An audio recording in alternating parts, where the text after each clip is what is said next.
certain things in, like timing wise, you know, like you can't just put a drum loop into a computer and hit the sync and it'll sync perfectly to whatever beats per it has. So that is still something you have to do with your ear and listen to the click of the computer and the drum loop, because if that's out, the whole song is out. So things like that, I mean, it's kind of surprising they still haven't figured out a function for the computer to do that.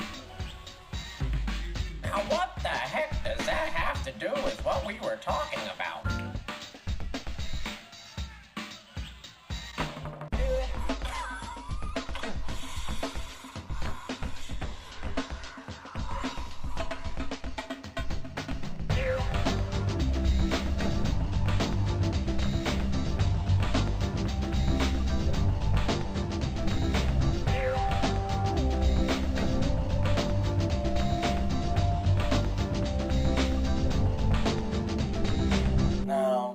Dive into the endless handbag known as your imagination.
tonight.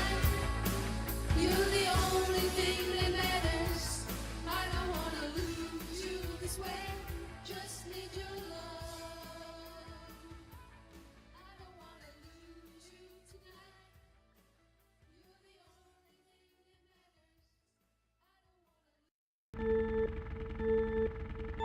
matters.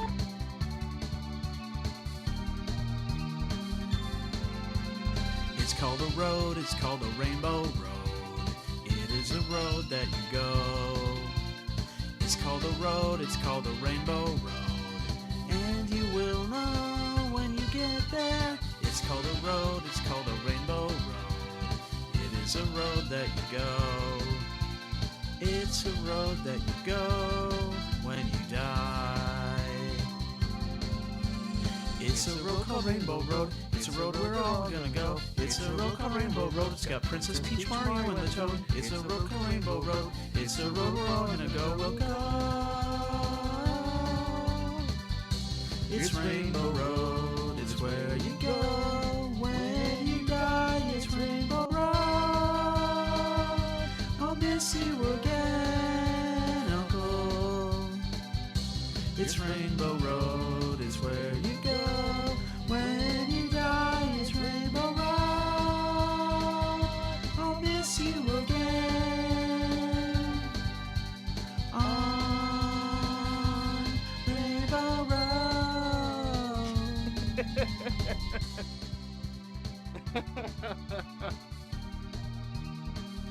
I couldn't help it. It's called a road. It's called It's very rainbow easy. It's a very easy song to sing. It is a road that you go. It's a honestly, it's not a bad warm-up song, all things considered. Rainbow Road. It's honestly, that's one of my favorite novelty songs of all time. We all did that when we were younger, right? You always just made up words to the video game songs as you're playing the game for the 50th fucking time. You know, you get the beat in your head. You start thinking of all these different words, kind of narrating what you're doing in the game. So, anyways, I hope the stream doesn't go there tonight. Well, I'm glad you brought that up, Buster Keaton Rules. Let me knock on wood real quick. Let me give you the quick rundown. I've been on the phone with Spectrum. Hades Flame, for a not insignificant period of time, devoted his Discord username to reminding us that Spectrum is literally, and I quote, fucking dog shit. So, I was on the phone with Spectrum, and I told him, I was like, look, man, your shit sucks. I was running trace routes with ping something. God damn it. I barely ever use the program, but it's like it automatically runs trace routes and averages all the things together. It's like Ping Finder or something. And so I told him, like, look, I'm pinging all these things and it's fucking it up in your infrastructure. It's not my router, because the first hop in the trace route, don't worry about it. They deprioritize pings, so there's going to be packet loss there. Actual traffic is what matters. And every other point past that within Spectrum's network, it's all jacked up. Not to Restream, to Twitch, to Picarto, and then also to the DNS repositories of Cloudflare and Google. So like the default ones, it's even fucking those up in Spectrum's network. So then, of course, I talked to the guy on the phone, and he's like, hey, let me send you a router. Actually, it's funny. They were going to send me a router. He asked if I had a router. I was like, yeah, I've got one of yours. And he's like, well, it's not on your account. I'm like, why? You sent it to me. And I said, well, I'm looking right at it. It looks like an ugly flower vase. I described it that way. It looks like an ugly flower vase. And he laughed, and I was like, I'm looking at it right now. I read him the MAC address and the serial number. I'm like, I'm looking at your router. It is plugged in. Well, when they sent it to me, they didn't put it on my account. So apparently I've been like using the equipment, not for free. I'm paying for the service, but like it's not even registered to me. So they sent me another one, a slightly newer model. Still looks like the same ass ugly flower vase, except it's like 2 inches shorter. So plugged it in. Wow, what do you know? Everything still sucks. Trace routes coming back negative. So I told him that, and now I'm like, look, you don't need to send a tech out here because it's nothing with my home network. It's nothing with the physical connection. It's something way further upstream. So all that said, I am running this stream through a VPN tonight to completely bypass Spectrum's dogshit internal network. So this stream is brought to you by Proton VPN. I don't have a coupon code, but if it works tonight, there's your testimony, okay? Orky-Borg, welcome to the stream, man. You got Nessie, you got the hot pepper. It's a little too hot. It's a little too spicy, I'll be honest with you. Welcome, Solo. Welcome to the stream. Glad to see you. Computer's bothering me about updates. Find another time. Do something else. And T-Fam, you guys like a package deal. I appreciate y'all being here. Thank you very much. Anyways, we're going to have an interesting stream tonight. We're going to double back and do something we were doing a few weeks ago before we started moving things around. Hey, Dr. Surgeon Guy is here. Welcome all. Hey, come one, come all. Hey, everybody. Welcome to the Gatorbox show. So, that's it. Let's see. You guys know. We got an unbox to do. So you guys know when we do the trading cards, and I make the videos that go on the YouTube channel, I do them in sets of 3. We'll do, when we spin the prize wheel, I'll do, it's usually 3 separate streams, but I'll take the videos, I'll do 3 unboxing, I'll make them all one stream, and that's the upload. Well, what if we just did all 3 in one stream? So I actually have the limited run trading cards from Doom and or Doom 2. But I've got 3 packs of them, so we can just do all 3 right here, baby. That's what I'm talking about. Hang on, T-Fam. Thank you for the 10 Twitch pennies. The whole squad is here. You missed a W on that word. That means it gives it an entirely different meaning. So, unfortunately, no Doom 3. Doom 3 was like you had Doom 2, and then you had Final Doom. And then later on down the road, many years later, you had Doom 3. And that was like on a completely different engine.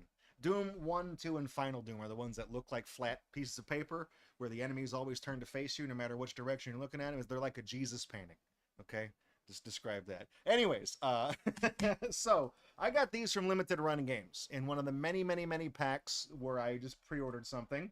It wasn't Sonic X Shadow Generations because I haven't gotten that yet. Nobody's gotten that one yet. So still waiting on that. That when they send it to me, that Dreamcast figure better be made out of solid gold, or else it will all have been for naught. Okay. So I usually whenever I buy stuff from LRG, I'll pre-order one of the collector's edition games that has like the Gex figurine and stuff like that, and then I'll put some other stuff in the cart, and I'll just be like, ship it to me when the order's ready, and then I will forget that I've ordered these things.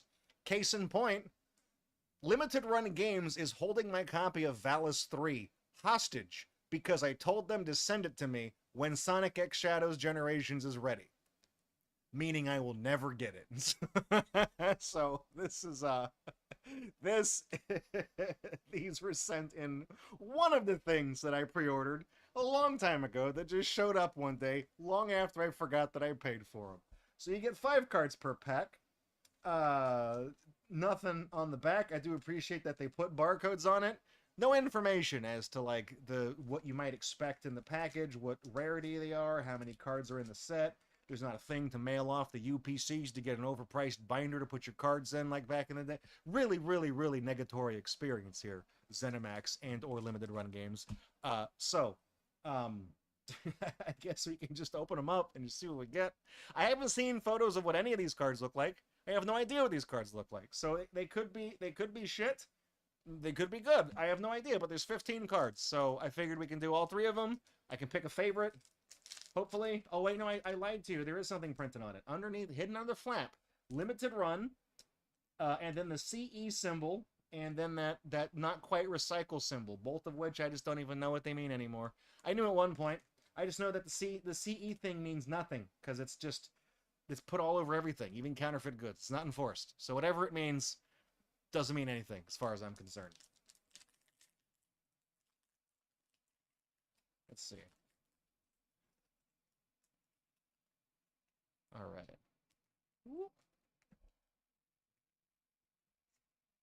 It's Pinky. I think that character was just called Demon, right? Like that. It has a name. Was it called Pinky? Hang on. What was... Wait, there's alerts for that? I don't even have anything set up for... Oh my god, that's the default one. And that hung for a long time. That looked like shit. I'm sorry. That was a negative stream experience. I didn't even realize... literally nobody has gigantified an emote. So I didn't even know it I didn't even know it had an associated Streamlabs alert. No one's done that since we've had it. Except for me, but I guess it doesn't. Hang on, does it count when I do it? Or no, because there's no money that exchanges. Because I can't give myself bits. Now I'm just looking at... Yeah, it doesn't do it when I do it, so I never would have noticed it. Cool. That's just gonna go off all night tonight, and it's gonna look like crap every time. Awesome. T-Fam, anyways, the thing that popped up says Gatorbox when the packs don't have Doom 3. And then you got the villain arc thing, which is one of Solo's emotes. Do I have Solo? Do you have follower emotes? Do I have emotes from you? Hang on, I gotta look now. I gotta look. My God, the scroll wheel on this mouse is like busted. No, do I not have any? I don't think I do. I gotta subscribe to you then. I have to sub. That you gotta sub. Anyways. So we got the what's on the back? We got the pink. Nothing's on the back. Of course, there's nothing on the back. They printed those logos there. And if do I have that tiny little green ruler that I made jokes about years and years and years ago that we got in a Christmas cracker about how it's the perfect size ruler to measure your dick with? I do. Okay? So you guys wonder, I put stuff in this drawer in front of me that I just dump it in there year after year after year, and you guys think that it just disappears. But no, this stupid-ass Christmas cracker 3-inch ruler for measuring your wiener, this is the moment that this ruler has been waiting for. So that I can tell you that from the M to the edge of the right card is 9/16 of an inch. And from the D to the left side of the card is 11/16 of an inch. It is 1/16 of an inch off. Now you can tell that the vertical alignment is definitely not good. I don't have to measure that one, but I will for comedy. I'm just telling you, I have such a keen eye, literally, singular, because I'm blind in the other one, that even I noticed that the horizontal was just not correct. So that is, what is that? That's 15/16. And then the bottom of that one that's also 9. So 8.5. So that's, all right, man. Are they all gonna look like that? Who knows? Yeah, that's Pinky. I think in the game these guys are just called demons. I thought, but Pinky was always the nickname for these guys. Underneath that, we have, of course, the Keiko Demon. This is an autograph card. This is this one. It signed it. She signed it. I think it's a she. If you want me to be honest with you, if I flip the card over, do you have that? No, you don't. Next time you're playing Doom, sneak up behind one of these guys and see what's on their backside. Just, something John Romero himself has said he won't talk about. So we'll put that there. Good news then. People on eBay seem to think unopened packs of these are hot shit worth over $100. Though all the listings seem to have things with them. What happens when you buy the... Okay, hang on. Are people really selling unopened packs of these Doom cards for $100 a piece? Well, shit, we're opening $300 worth of literally a Tourette's guy quote. $300 worth of bullshit! There you go. T-Fam has asked, what happens when you buy the 1 million cola tab thing? Hades Flame is the only person to have done that. And I sent him a gaggle of screen-used props, some homemade candy, an autographed poster of one of my old characters that I had printed a very long time ago, and a engraved acrylic plaque dated to commemorate the day he redeemed the award. I also sent him a Muscles Gator plush. I found another one and sent it to him. So he got a whole bunch of cool stuff. It takes a long time to get to 1 million cola tabs. Yeah, is this a rare one? Is this like a chase card? Because Fanjamon's like monster autograph chase card. So one has a Jack and Daxter unopened pack, and the other one comes with the game. Are there any sold listings though? That's the important thing. I could put this on eBay. Literally, there is a WADA graded copy of My Stop Smoking Coach that's mine, and it's on eBay for $1 million. Nobody's paid me $1 million for it, so you gotta look at the sold listings though. Yeah, there you go, T-Fan. 1 penny. You can have it. Here we go. Oh, this one's got to be rare. Cyber Demon, right? That's the evil bad guy. That's the main boss of one of the Doom games, right? It's like the last one, the Cyber Demon. Maybe the second episode is the Cyber Demon boss. I don't actually know, but yeah, this really imposing looking final boss. But like, you find out that you can just like sidestep it, and it's just like not a thing. Let's see. TV 6-7. Need to save your cola. I mean, you can. You keep setting off the sound alerts though. You blow all your tabs. You know, that's you gotta you have to save up. Honestly, it might be a little easier if you want like a Pokemon sketch or something. Those are only like 10,000 tabs. Those are much easier. There's less zeros in that number. Take you less time. Let's see. We got the Pain Elemental.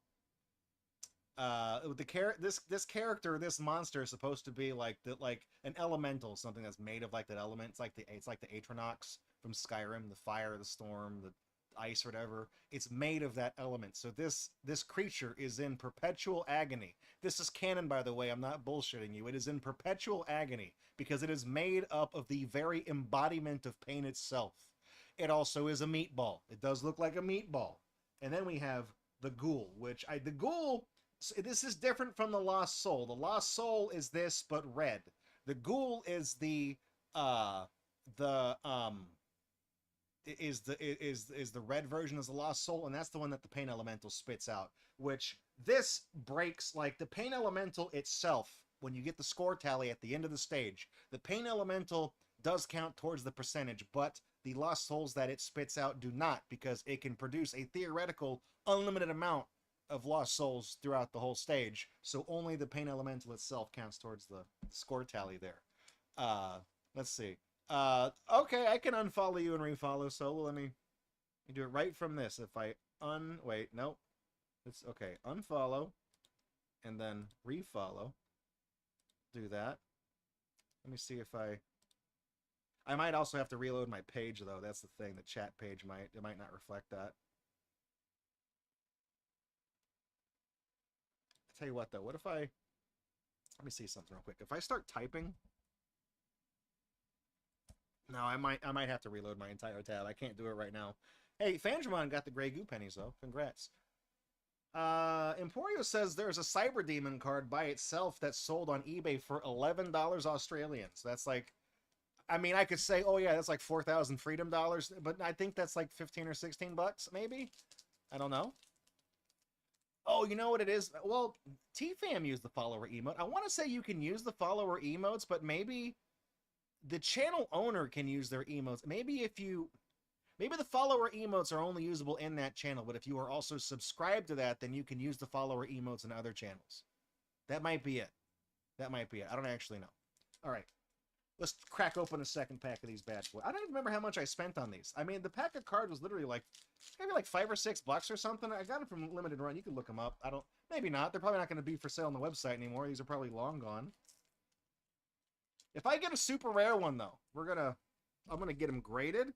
Okay, well, Fangemon, I don't think it's a chase card. Because now we got one to keep and one to sell.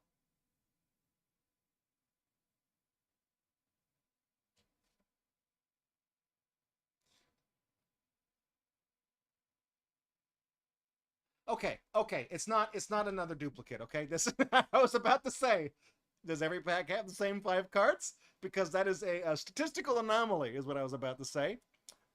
Okay, so there's only 15 cards in the set. And somebody sold the entire set for $164 American. That's not bad. The Tyrant is one of those guys. This is, fuck. I don't recognize this guy. He's in Doom 2. He's in one of the late. He's not in the first Doom. He's in one of the later ones. There's like the zombie, the shotgun zombie, and I want to say the Tyrant. There's the chain gun zombie. I think that who was the Tyrant? I don't know. He must be one of those fucking TNT mods. Evolution.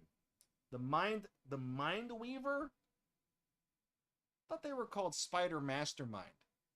Is that the big one that's only called the Spider Mastermind, and these are just they actually have a different name? Didn't know that.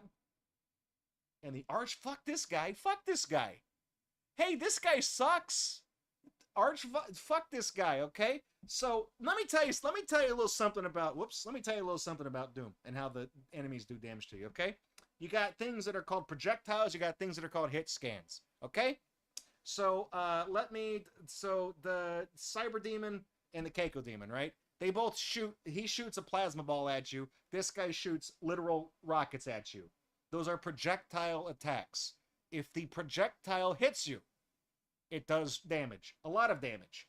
I believe the Mind Weaver, the machine gun, I think these two guys would be better examples. These are hit scanners, So what they do is they don't shoot a projectile, but if they can see you and you're in their line of sight or whatever, if you're in their aggro range and they fire upon you, they shoot a invisible line that just goes out from their body, and if you're in that range, it will just hit you, and it does a fixed amount of a range of damage to you. It's hit scan. There's no projectile to dodge. As soon as they pull the trigger, the game just calculates if they hit you or not. The Archvile is technically a hit scanner. However, if he can see you, if you are anywhere in his line of sight, he will just light your ass on fire and do like 40% damage in a single hit. The only way to not get hit by this guy is to like run around a corner or put something between that obstructs the view between you and him. So this guy sucks because if he is in the same room as you, even if he's on the other side, he can still hit you. And it's bullshit, okay? That's all I'm gonna say about it. Are these also have fucked up? Yeah, these are all fucked up on the back. What's weird though is that like if the printing on the back is like offset in a weird way, why is this centered?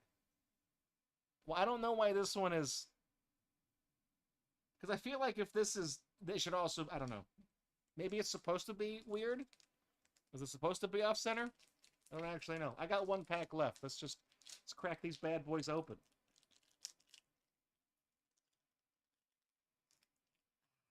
Come on, man.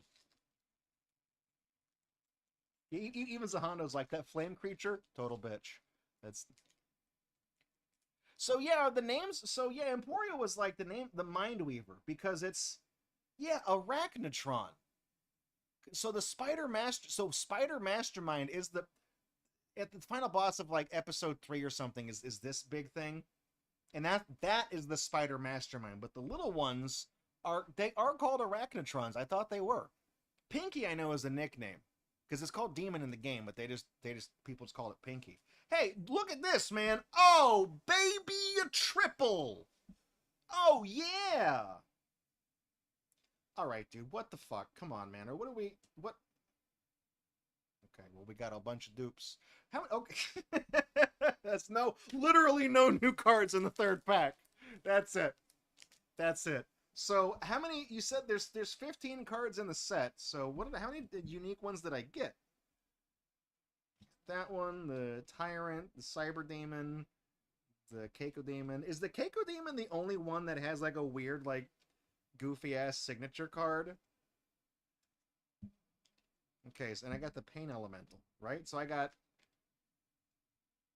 yeah, these are all dupes. I could send off the Cyber Demon to get graded. Just send that off, and I mean, here's the thing. Look, this, guys, this is pack fresh. Look at that. And look at, if I put it on a glare, look at that. No blemishes, guys. I'm gonna hold it like. I'm talking perfect edge, perfectly centered. As long as you don't look at the back, perfectly centered, okay? Nobody fucking cares what this side looks like. This is the moneymaker right here. You know what I'm talking about? Send this off to CGC. I got 3 of the fuckers. If this is worth $11 out of the pack and ungraded, I put this in a thing and they slap a 10 on it, we're talking at least $12, okay? Line go up. Line go up, okay? This right here, this is an investment, baby. That's what the limited edition. What's weird is that we got 3 Keiko Demon ones, and they're all the same weird, like, celebrity signature card. And it doesn't even feel like they're rare because we've got 3 of them. Like, if this was supposed to be the chase card, then I am exorbitantly lucky, and I should buy a scratch off as soon as this stream ends. But it's sold for $11.99, man. But it wasn't graded though. So it's like if I put the Cyber Demon card in, because I mean the Cyber Demon is probably one of the most famous bosses in the entirety of Doom. Like everybody remembers like the first time. I'm pretty sure the Cyber Demon is the boss of episode 1 because that was the. No, it's not. It's the boss of episode 2. The boss of episode 1 in it's either Phobos or Deimos Anomaly is the name of the stage, and you fight the two Barons of Hell, right? The Baron of Hell is the pink one. The brown one, whatever the brown one is. So yeah, so you don't fight him until episode 2, but I still think the Cyber Demon is one of the most iconic guys. Oh, dude, PSA 10 sold for 12. That's what I'm talking about. Ungraded sold for $11.99. PSA 10 sold for $12.99. Dude, it makes I spend $15 to get it graded, so my $12 card can be worth $13. I sell it at a net loss of $2. Okay, buy high, sell low every day. You feel me? So we're going on. That's what we're doing. Okay, if I had to pick a favorite, I don't like Meatball Guy. Okay, I don't like Pain Elemental. Fuck the Archvile. Terrible enemy. I feel like the name on this one is incorrect. Emporio said it is from a specific Doom 2 mod. So I don't remember this being an official thing, because I know you had Doom 2, and the final Doom, or the Ultimate Doom, or something like that, was comprised of Team TNT and the Plutonium Project, and those were like fan-made mods that were made as like an official release, and I don't think these guys read it. I don't remember it.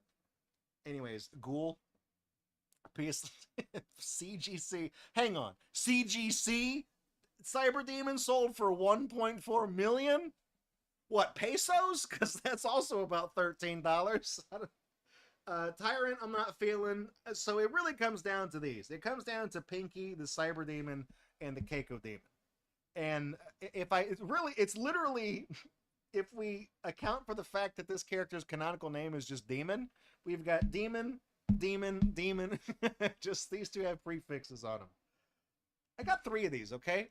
As much as I think the Celebrity Signature one is amusing, and I think that this is the most iconic enemy perhaps in Doom, in terms of like just how the imposition it gives off, and when you first see it, you know,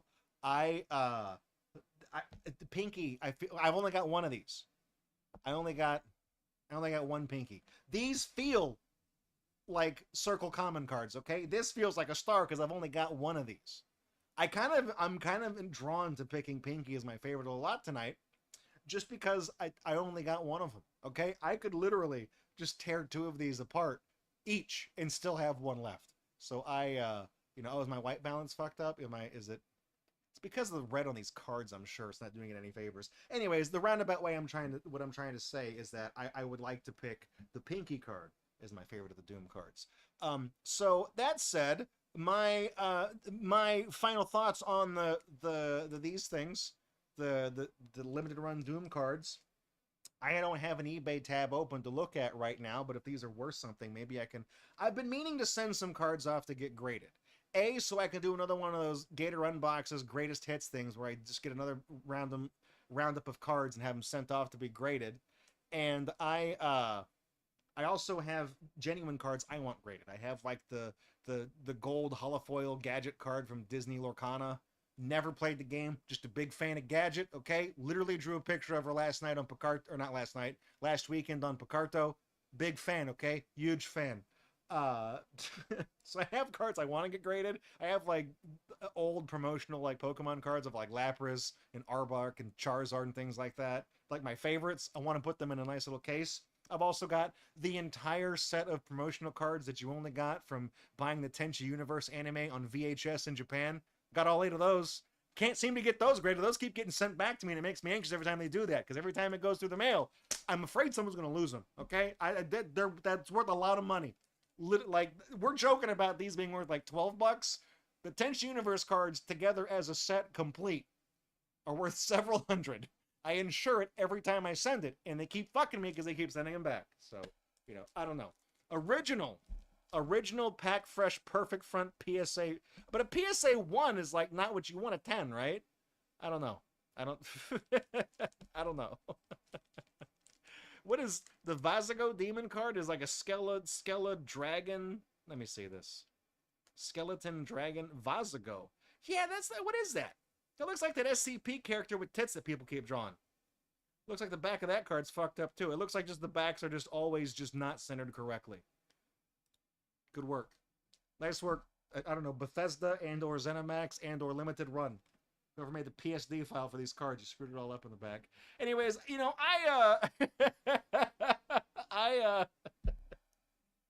they're fine. I think they're like $6 a pack for only 5 cards per pack. If you buy 1 pack, it's a nice little novelty. But now that I'm in the hole like $20 for these cards, and I got it, literally half of them are duplicates, I'm not enthusiastic about that. But I do think in terms of like craftsmanship, the cards are nice. It's very high resolution print of the sprite. I do like that it's the original game art.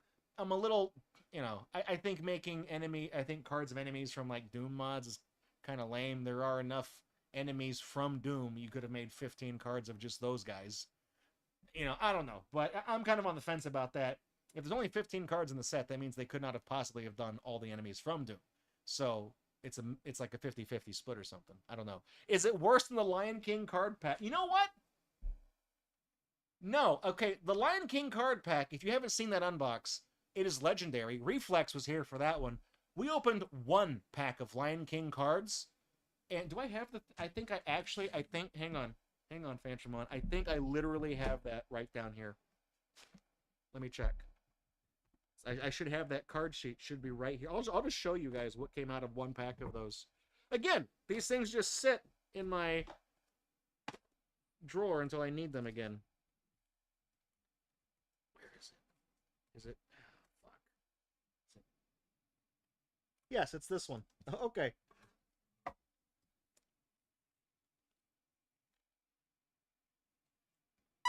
This came out of 1 pack of Lion King cards, okay? This is this came out of 1 pack of Lion King cards. That is 3 doubles and 1 group of 3.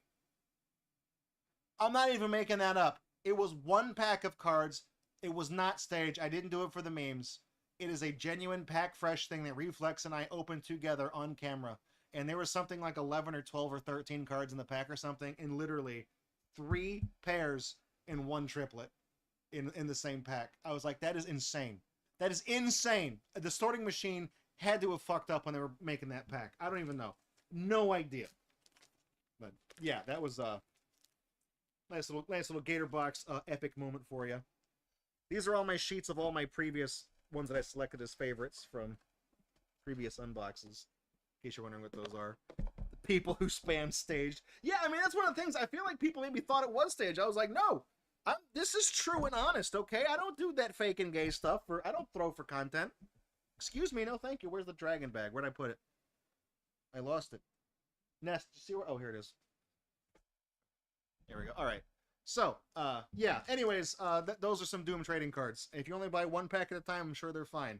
But if you buy more than that, you're going to get a lot of doubles. And apparently, if you can convince someone to buy at least 1 card off of you, you could make your money back from just selling a card out of there. So there is that. So okay, that's yeah. Talk about Emporio naming just the guys that are in the game normally. Yeah, there's more than enough to fill out a set of 15 from just the main guys alone, or the official guys. I don't know, but all right. Let me set those down, or wait. No, I usually put these here. Hang on. These cards are a mess. These cards are a fucking mess.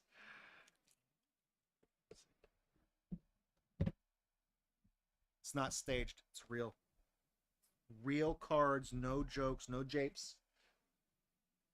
All right, let's open up a blind bag for something. We got time, and then we'll get into tonight's game. I was expecting the cards to take longer because there was, many of them. You guys might remember that this arrow kind of fell off the thing last night. Or last week. I keep saying last night. It's got a little, sabot on there, like a little foot to hold it on. It loosened last week. All right. Is it? Dude, T-Fam, you're 0.2% of the way to the giant arcade prize? Let's go. Let's go. And speaking of let's go, let's do a little bit of gambling. T-Fam, this could be it. If you wager at all, you could be 0.4% on your way to it, okay? Start that prediction. We're going to spin the Prize-O-Matic. You're going to guess, is it going to land on a blue number or a green number? Okay, those are the official Gatorbox colors. Just like how T-Mobile trademarked that ugly shade of magenta, I have trademarked both this shade of blue and the green, all right? I think this is more of like a chartreuse, right? This green, this chartreuse. That's a bullshit word. You know, that's stupid. You know, all the colors have normal ass names. Then you come in and it's like that's chartreuse. I'm like, shut the fuck up. That's like lime. Okay, don't be coming out with like your $20 words here talking about chartreuse. Get the hell out of here.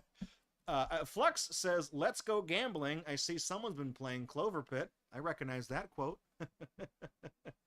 I'm hip. I'm cool. I know about games. What do we got here? We got a lot wagered on green.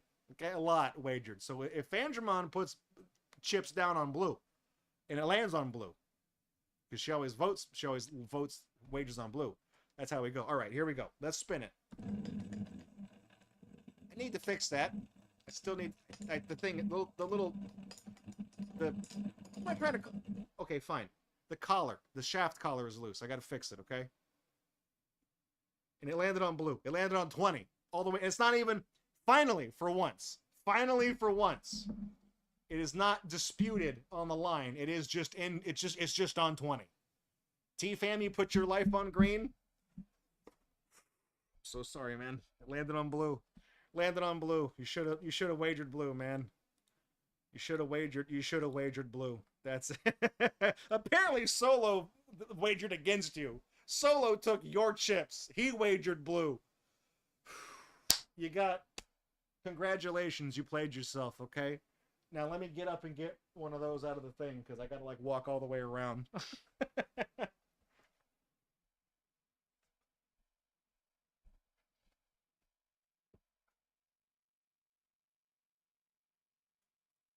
Oh, hell yeah, dude.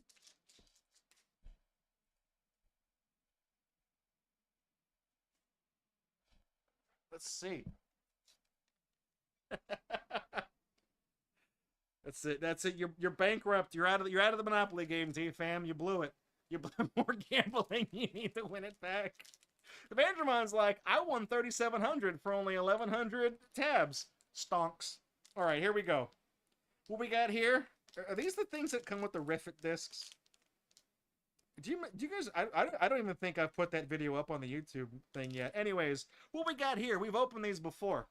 We've got Tony Hawk Birdhouse skate tags. Yeah, there we go. It includes, this pack gets you 1 tag, 1 chain, 2 Riffit power discs. If I remember correctly, I believe a Riffit disc is a little, it's the size of a $50. It's made of foam, and you like squeeze it and it like shoots across the room. And I shot it over there back before I put my drafting table there. I literally found it when I was putting the drafting table up. I shot it, and it somehow managed to just go perfectly, like, there's like 1.5 centimeters of where the molding on the bottom, the trim on the bottom of the floor, keeps the bookshelves from touching all the way up against the wall. It hit that and went behind the shelf. And I'm like, all right, well, that's lost. When I pulled those shelves out to put my drafting table there, it was still back there. So anyways, it's like a dog tag that's in the shape of a skateboard or something. I got these as like, I literally got these as like new old stock somewhere. There was an online store that sold like all these weird collectibles and things like that, and things to like cases to put collectibles in, and they had a bunch of this stuff on clearance for like $1 a bag. So I just put like 5 of them in my, like this, and then other like trading cards and stuff that are in the whatevers. So there's 24 different tags, 8 Riffit discs.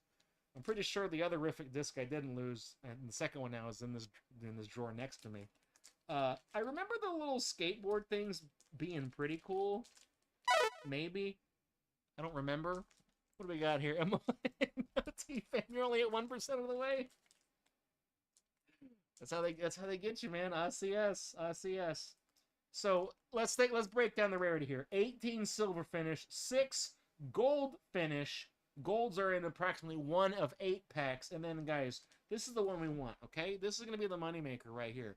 I'm talking, there's a McSqueeb. There's 1 McSqueeb gold finish. 1 out of 72 packs. I have this filed as the big prize, not trading cards. We just did trading cards, but it's in a pack like trading cards, but most of this is foam. There's like a dog tag on top right here, and then it's Riffit discs underneath it. So we'll let's take a look. Riffit. RIFIT, trademark symbol. Riffit, okay? Here we go. This is this a mixed squeeb? Did we get a mixed squeeb? Dude, this is this like damaged from being, or is it, hang on. It's just like this little chain. I feel, let me see something. Was the mixed squeeb, is that something that what McDonald's menu item is that? That's one of those things they sell during Lent, I think. I don't know. Whoops. Man, this is okay. So here's your little Tony Hawk dog tag, okay? Gotta like that. And then if we flip it on the bottom, I feel like those is there glitter that's like embedded in the resin, or is it a bunch of little tiny micro abrasions and nicks from this fucking ceiling fan pull chain that's been ripping up against it? I don't actually know. Anyways, what did we get? We got, I mean, it's a flamingo with the top hat. And I mean, it says Birdhouse above it. That's the Tony Hawk brand of stuff. That's like a best case scenario, right? You get a Birdhouse deck with the bird on it. That's the way it is. We put it. No, I feel like my head is too big. This is for children, but I can undo this and I can put it on, and I could have the power. Nope. I gotta find where the snap is. I gotta do it blind, which means I could just be looking at it and do it blind.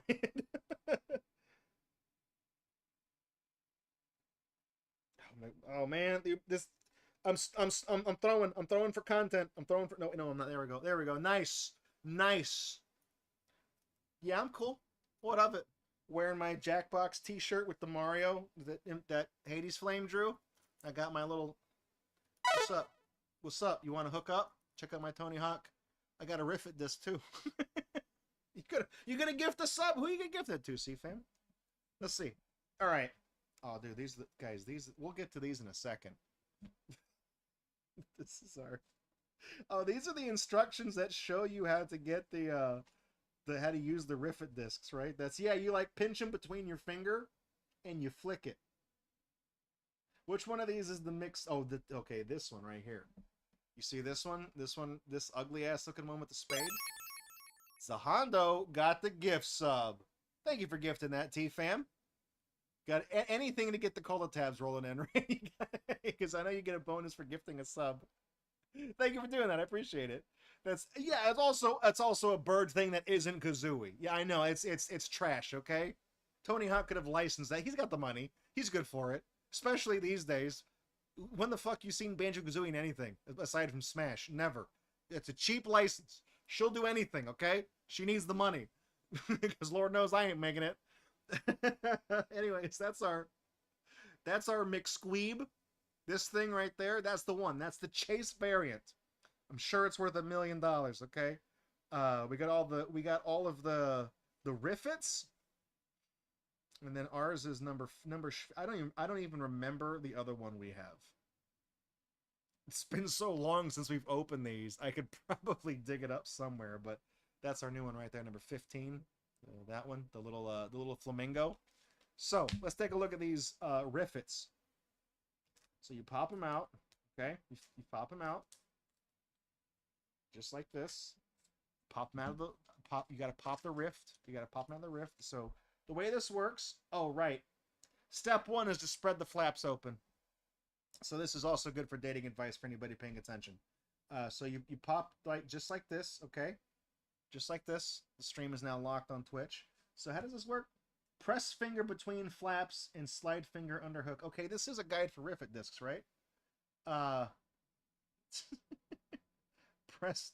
How does this? So we go like this. Okay, I see. So you hook it in like that, and then I think we just like. Awesome, dude. Great. You saw how I held it up like this and flicked it, and it went straight down to the cola can.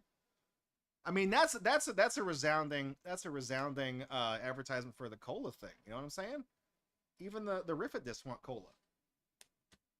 Dude, did you see it fly? Did you see it? It flew into the next dimension. Okay, you didn't even see it move. Just went. It's gone. Yeah, these are lame. Maybe I just didn't do it right. Let me try it again. Let's see. Hit that. All right. Let it riff. Let it riff. Riff. Riff. Yeah. No. Am I just doing it wrong? I mean, I'm following the guide, right? I'm putting my finger in the hole. You know, that's.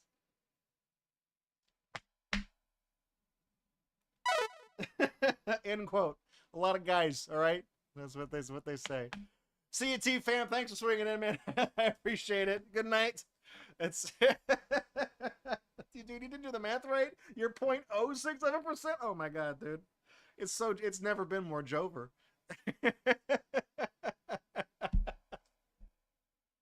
Yeah, spread the flaps open, and then you put your finger down under the hook, and then you turn it, and then whoop, and then it shows it like rocketing off. Mine didn't. It also could be the fact that is there a year on this? These are like super duper old. 2010. So they're like, it's like, I mean, the foam didn't feel like it was deteriorating, but like it is 16-year-old foam. So, you know, maybe it's just not good. I don't know. Anyways, that's your little Tony Hawk Riff It. Tony Hawk Birdhouse trademark dog tag skateboard deck necklace. Very cool, very hip. You wear this. Unlock exclusive DLC in Tony Hawk's Underground and Tony Hawk's American Wasteland, but not Tony Hawk's Project 8. Check it out. Scan the QR code on the back. Scan the Riff It disc, and get that in the game. You can flick it at the game at Bam Margera or whoever's in that game. You probably get an Xbox even for that. Anyways,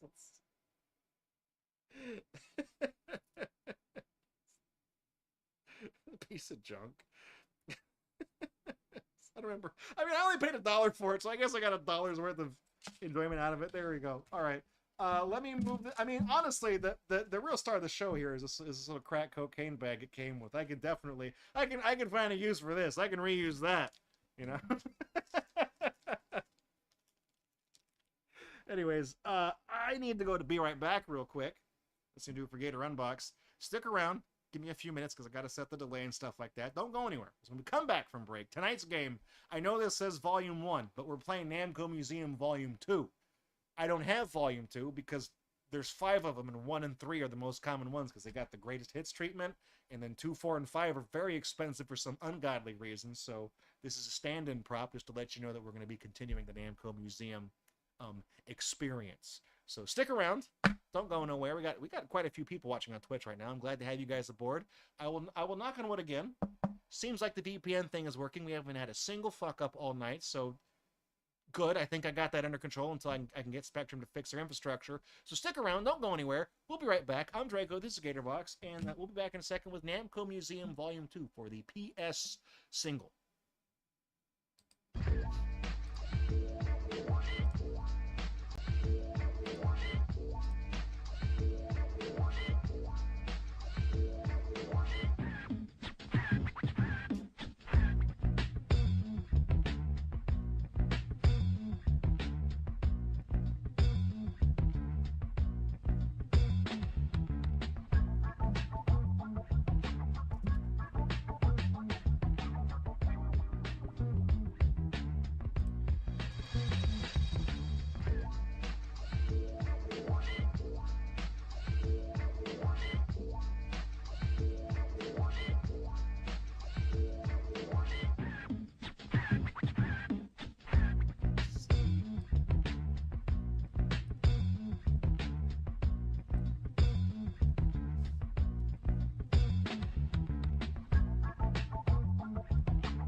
I think I've done everything. I think.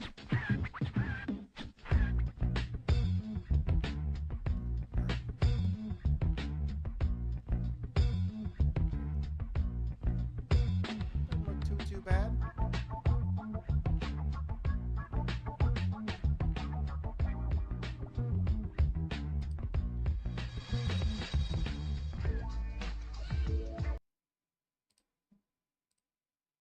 right. So I was checking my VPN connection to make sure that was actually working. We haven't had any drops, but I mean any like cuts, but we have had a few dropped frames. 0.4% of the stream has been dropped. So I wanted to check to make sure that the connection was steady. It seems like it's holding pretty steady. My upload speed is 19 megabits per second, and with the VPN on, it cuts it to like 7 megabits per second, and I only stream at like 3.2 megabits. So there's a lot of leeway there for hiccups to happen and just kind of just not be an issue. So looks like it's working. You know, we'll keep an eye on it. Anyways, how's everybody doing? You guys doing all right? You guys getting enough oxygen in there? Welcome back to Gatorbox. I'm Draco. We're having a great, fabulous Friday night. T-Fan's been showering people with bits, trying to get as many cola tabs as possible. If I could just give you tabs, I would, but unfortunately I can't do that. He's doing that. Solo's chumming around. He's taking a break right now, but he's been streaming again. Give him a follow. He just got affiliate. He's got all the emotes and stuff like that. He plays a lot of Geometry Dash. I'm not good at that game, but he's better than I am, so we'll do that. Thank you for tuning in tonight. I'm Draco. This is Nessie. Have you lost weight? You look different tonight. There's something. I don't know. Anyways, so I'm sure that's nothing, right? We'll get into tonight's game. So a few weeks ago, we played Namco Museum Volume 1. Okay, I've actually got a copy of that right here. Now there's 5 of these games that were released in North America. There's a 6th one that's Japan only. This is a pretty well-known collection for the PS1. Namco in their heyday released tons of arcade games. You might know them for Pac-Man, but they also had Pole Position. They had Dig Dug. They had Rally X. You know, and then they had some deep cuts as well that we saw in this one. Toy Pop, Bosconian, okay? So it's not all just like Galaga and stuff like that. And what they did is they would put these together. And you got 7 games on this first one.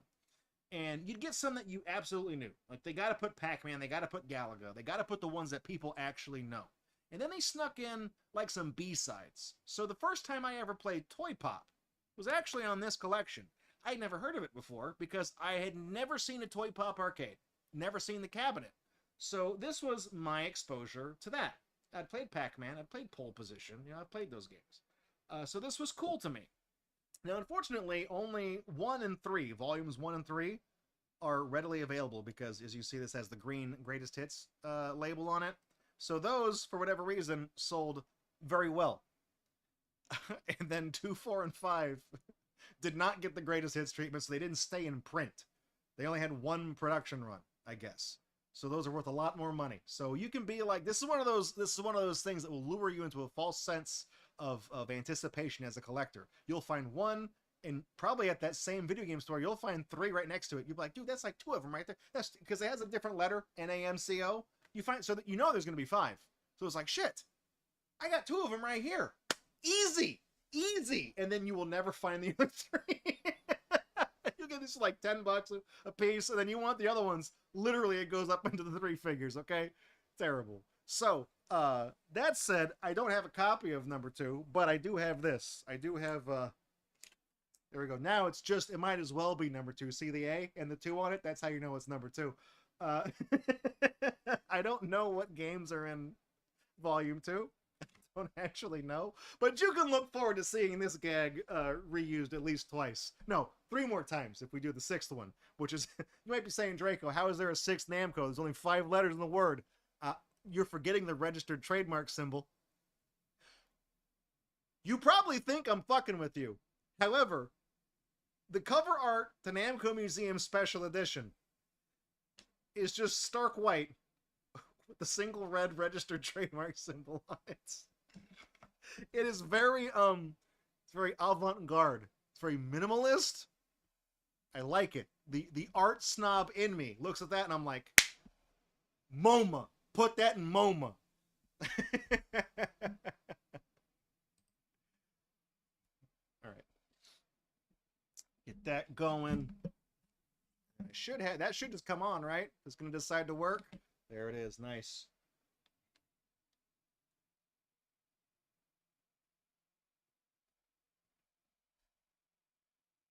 Yeah, see, it's got the letter. I mean, I can't read that from here.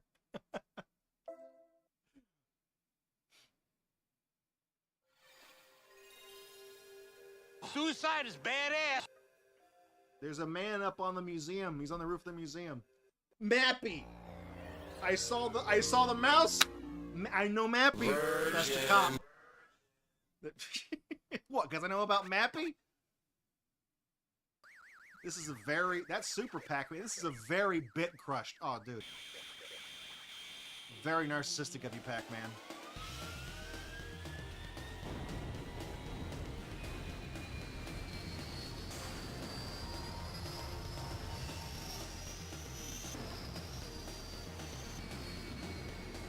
He's steering it with the PlayStation controller? Now, is that a Logitech controller you're steering that with? Because if so, you're fucked. We know what happened to that submarine. Profanity. You're right, I'm sorry. Oh! I like him. Was that Dragon Buster? We got Dragon Buster on this?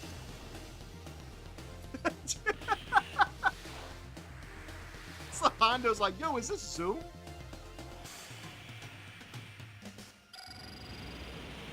Vaporized.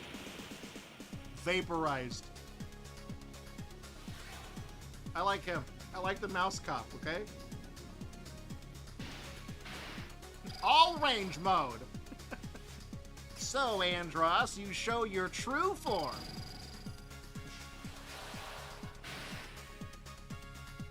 We doing like a Voltron thing? I mean, that's the Galaga beam. That's the tractor beam, so he's gonna get like 2 shots now, right? Is this a YouTube poop? It feels like one. The tractor beam sucked us into the museum, okay? Same title screen as before, though. Give me a second. I'm gonna actually... Give me a second. If I can do this real... Nope. Let me fix the... Why is that not working?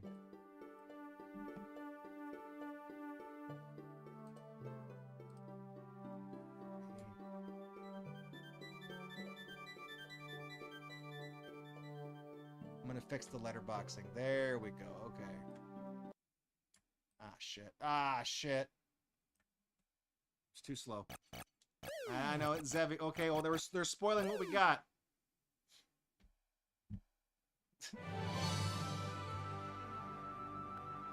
Where there's smoke, they pinch back. I feel like I've heard that before. Is that what that's a YouTube poop thing, right? I have heard that before.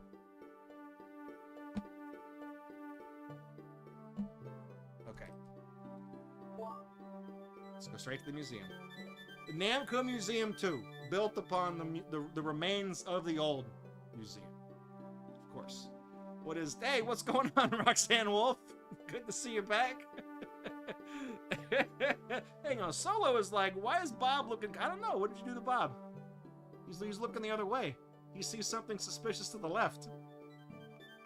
What could that mean? I don't know. You went to a Monster Truck show, Electric Ray? Was Reflex there? Did you see Earthshaker? Was he there? Alright, so this is the same, it's gonna be the same museum that we were in the first one. I think in like 4 or 5, they do update the look of the museum. So they, it's gonna be our, yeah, welcome to their, okay, so there's only 6 games instead of, I think we got 7 in the first one. Yeah, we did. Wait, no. So we get to put in our name. Okay, now, is it remembering? Because does it know that I have a save file from Namco Museum 1 on the memory card on this? The PlayStation Classic that was sent to me by Red Rover and also Tabitha Bunny? Each sent me one of them. Is it just recalling my initials from that? Because I told you the story last time we played this. That when I was a kid, I used to put my name in as Fox on a lot of games I played. And it just, like, I think I tested Museum 1 years ago, and I did that for old time's sake, and it caught me off guard. Okay, so it knows who I am. The weird faceless attendant there knows who I am. Earthshaker wasn't there. That's okay. We have, yeah, there we go. We have square is the run button. So let's see what we got here. We got Mappy. We do have Dragon Buster. How do I, there we go. Look at that. Dragon. We're going to look at all of the concept art for the Dragon game, okay? I'm going to warn you right now. We're doing that. What's going on, KBM? Good to see you as well. Hope you're doing well, man. You're just in time. You're just in time to busting makes me feel good, okay? This is Super Pac-Man, which is kind of a stupid game if you want to be honest with you. You'll see. It's Pac-Man, but everything is big. Zevius. Reset the counter. Days of that Zevius reference. Gappa. Dude, what does that say? I recognize the logo, but like I can't read that. Is it Gapalus? I don't know. And then of course, Gotchda. Gotchda? Whatever, man.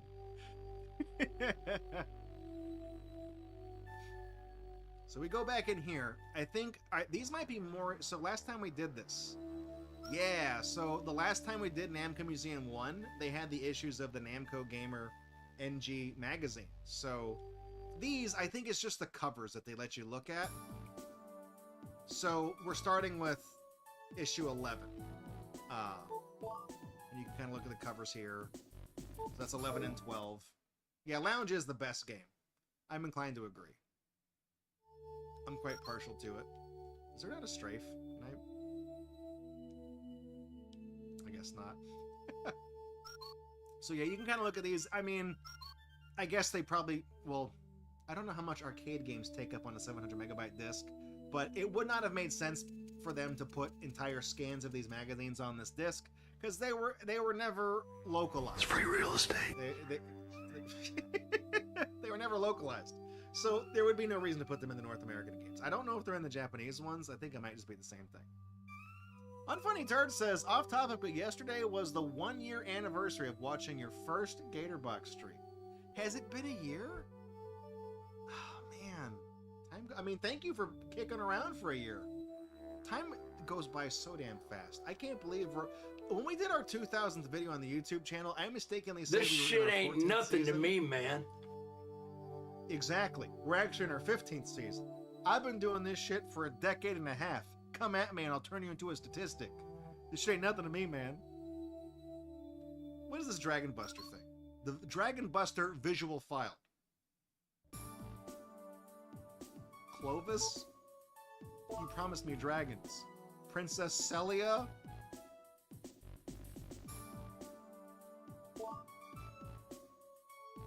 Oh, that's an eyeful. Come on, give it. That's a rhino. What's it? Enosai? Bug? Come on, I want to see cage. Dude, what the fuck, man? I think I shot a bunch of those up in Earthworm Jim.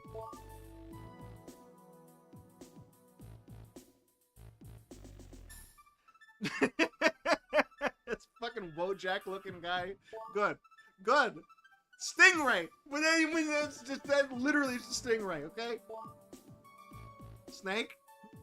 We've gone back. We're just doing. They're out of ideas, okay?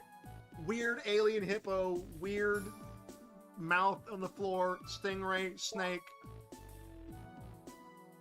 Testol. Like Testolcol. Bat? Leaping. It's like a bird. A bird with no wings, insect eyes, and hooved equine feet. And a beak with teeth. Terrifying. Wizard! The scariest animal. Skelterman. So emitting a black aura of evilness. Where are the dragons? What? The bishop? That's the piece that can move diagonally. Fafnir? That's our dragon, I think. Where's his wings? He's a big lizard. There's the dragon. Illustration 1, okay? Illustration 1. Very, very big boy, okay? Another dragon, illustration 2. Illustration 3, angry, right? I can be your angle or your devil. That's what we got. We have to imagine dragons. I'm imagining the dragons right now. In my head, I am picturing the song Pompeii. Good evening, Gay for Aliens. Glad I hope you're doing well. I can't zoom in on the dragons because it's literally a postage stamp JPEG. I feel like that drawing is not even finished. That's illustration. Like, if this is Dragon Illustration 3, this is Dragon Illustration 3.5. Okay? They didn't finish it. You know, that's... could have been their master work.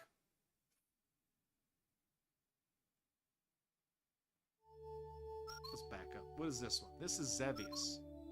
Does this game get a visual file too? The I couldn't see. That's one of my gamer trivia things. If you asked me what the ship in Xevious was called, I would be able to tell you it was Solvaloo.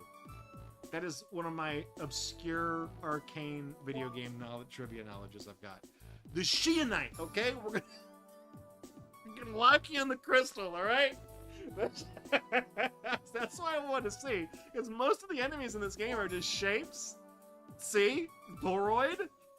The big circle? That looks like a fucking battle bot. That looks like Team Waiachi's red square, but white. The Jara? You know, like the hut? Happy?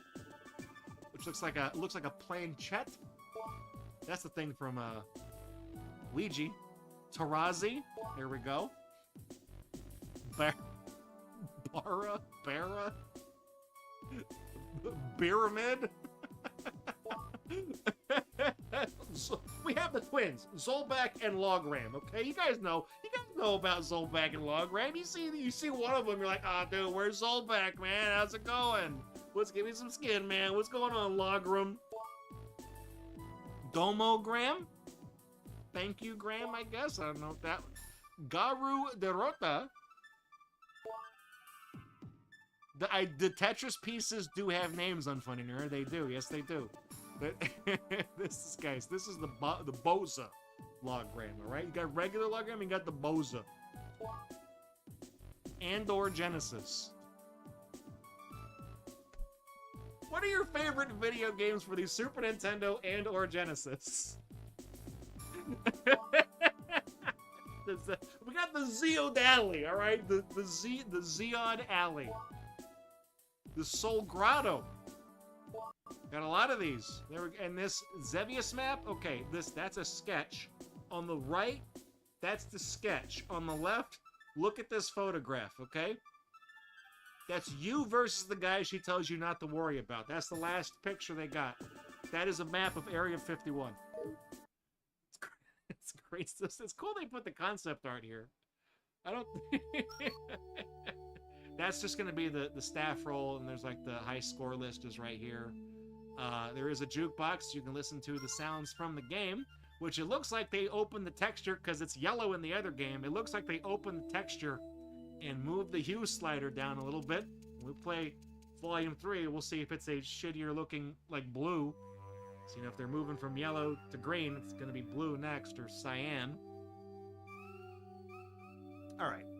Let's go play some games. Let's go down to Mappy. I'll lead you guys in with a little bit of furry fun, okay?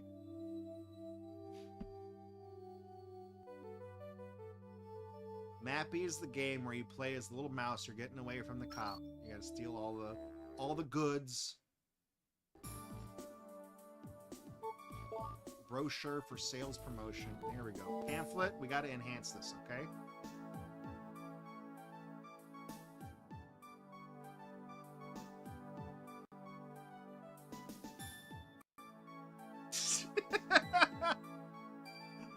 I really enjoy this character, but at the same time, we gotta focus on somebody else. Look at this. Look at this. Look at this guy.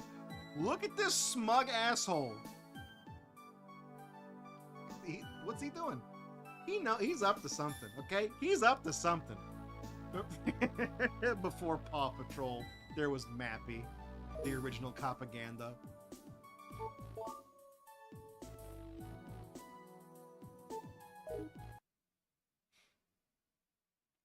I do like that the cat with the orange face, he's got the same expression as that. You know that old 4chan meme of like the cat, the white cat standing on the table, and he's making that face and there's a knife pointed at him? Like, that's what I think of every time I see that. This is the Bible. This is the Mappy Bible. So that tells you how to play it. You got to collect the items and you can kick the door open to stun the cop guy. There. Spelled it for you. Is this the Mappy circuit board, the Mappy diagram? Can you zoom in on it on these? No. I wonder why. It's weird, because I always thought that like this would be an interesting resource to have. Like if you, for example, if you had one of these, like the arcade cabinet, you needed to know what chips went where. I mean, I guess it'd be a really blurry picture, but it just seems like it would be an interesting reference to have. Otherwise, you know, I guess if you probably own the arcade cabinet, you might also have gotten your hands on like the service manual, so maybe you wouldn't need that, but let's look at the sprites. I want to see the guys. That's Mappy. That's the guy. That's the titular Mappy.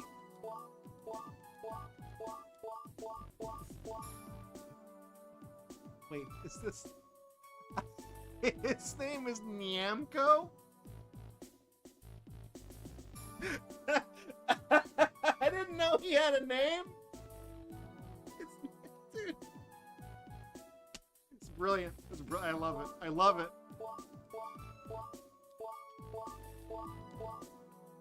Mukies. Cat coin. Cat. I like how this is like a totally different font. Stereo. This is all. So this is all the items you can get. You kind of loot these. Picture. Safe. Bell. That's a 1 on the end. Bell 2. Musical note with the little dot there. I don't know what that means. That's when you kick open the door. It shoots that out. Balloon. Namco balloon. It's good. Hey, two old pirates, what's going on? You have one of these with Galaga? I think that's this one. It's Namco Museum 1. There's 5 of them. This is number 2. Let's see what the Mappy room looks like. It's a courthouse. It's a courthouse or it's a police station, I guess. Can I go upstairs? Can I look at the... No, let me up there. I want to look at the guys. Look, there they go. It's good. I love it. I love it. I don't like that door. It's a creepy looking door. That's Pac-Man. This is your reaction to playing Mappy for the first time. Alright, let's play a little bit of... I like that. I like the smug... I wanted to walk up the stairs to get a better look at that smug portrait up there.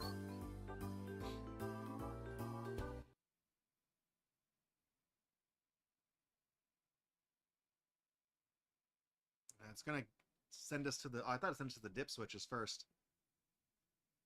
They have the memory test, the RAM test, and screen test is all kept intact on there. It's not frozen. Let's give it a second. It does the boot up in real time. See, there we go. All right, Mappy. Here we go. Let's put a few quarters in, okay? Let's put $1.50 in.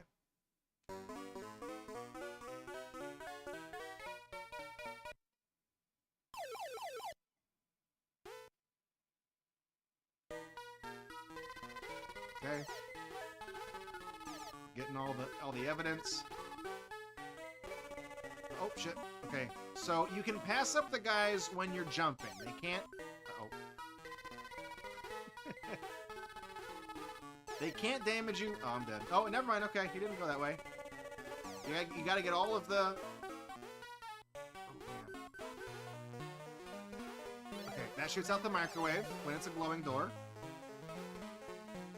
Enemies can't hurt you while you're jumping, but you can't jump forever. If you... Damn it. I like the spin. If you jump on the trampolines too much, they do eventually disappear. You gotta be careful about that.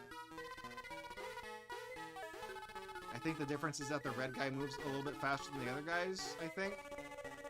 You gotta be mindful of the direction that the doors open. That's one thing that you have to be careful about.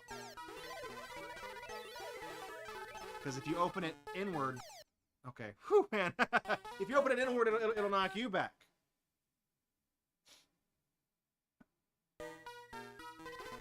Kicker here is that you can't jump all the way up. You gotta be careful of the little... There we go. The little, the other trampolines will bounce you upwards. Damn it. I'm not good at map feet. I love the characters, but I'm not... Yeah, speed! I should just rip off Vinny and just put that on my sound. Let's see. Wait for him to come up. Boom. Open the door. So you thought you were pretty good at Galaga? Oh, whoops. There we go. Got the timing wrong. Galaga's a pretty hard one, but I feel like it's one of those games that like they kind of give you that little secret where if you get the double shot ability, it kind of feels like you're getting like a little cheat. Did you just say tits? I think I did.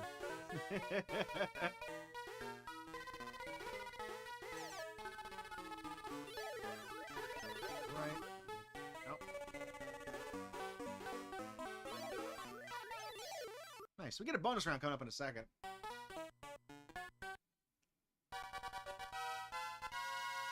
Sting balloons before music ends.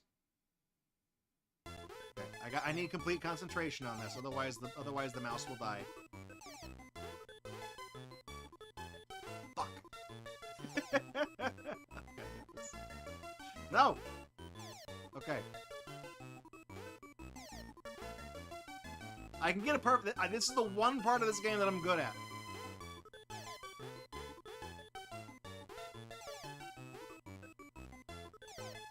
I can get a perfect on this, but I think I've already screwed it up. Damn it. There we go. Yeah, I definitely have. Balloon! No! Anyways. Yeah, so you always set the high score on the Galaga cabinets? But yeah, there are some people, though, that do, like, the Twin Galaxies stuff that are, like, super good at it. Because it really, there's only so much randomness those games can have. It's kind of like how, one of my favorite, damn it. Both sides. It's kind of like how one of my favorite games from the era...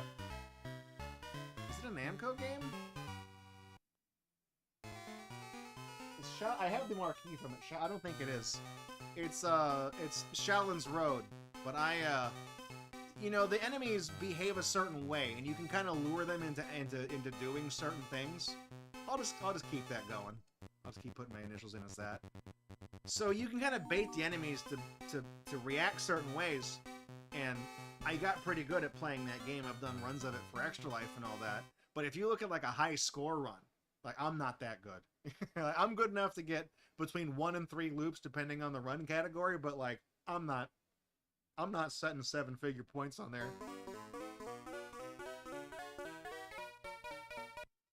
But yeah, arcade games, you know, they're one of those, they kind of created them so that it's just a war of attrition, and that you will eventually just run out of lives, you know, and that'll be, damn it. You'll eventually run out of lives, and you just get a higher, you know, you get a higher score each time. Is really the gimmick. There's only so much that those games can really do before you can kind of start reading their patterns. He was hiding behind the safe. Did you see that guy? He.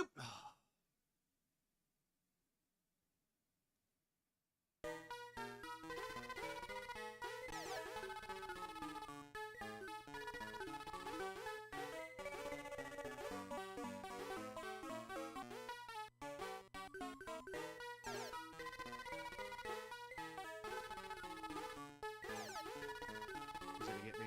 Oh, maybe not. Ooh.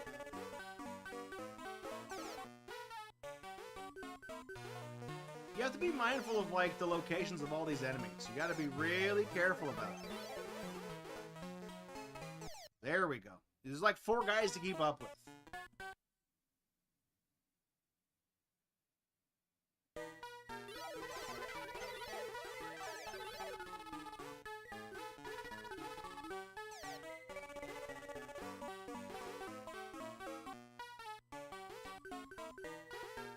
I do like that you can get him on the backswing on those other doors. Alright, gonna wait for him, and then skadoosh.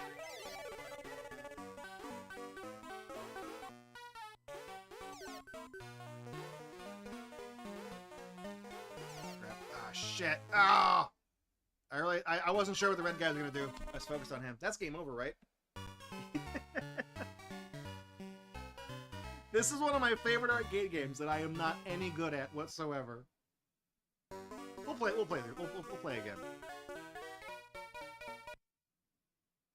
Although I guess, you know, what was the way? There was a way to, No, that was, shit.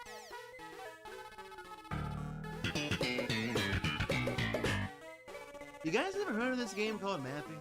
You're running around, you're like a little crazy cat. You're playing as a mouse. There's other guys that have stolen things. Isn't it supposed to be cat bandits? Why is the cop stealing everything? I thought the police were the good guys. What's the deal with that? That was a bad Seinfeld. That was a bad improvisation on this game. You were free to not laugh at that. So you can't like you've only got the yeah. You see, you can whack them with the door. Like pop. But I try to be careful of like how high up those guys will eventually go. This is one of those games. Thank you, DSP. I appreciate the consideration. The rainbow doors, like the charge doors, only do that once.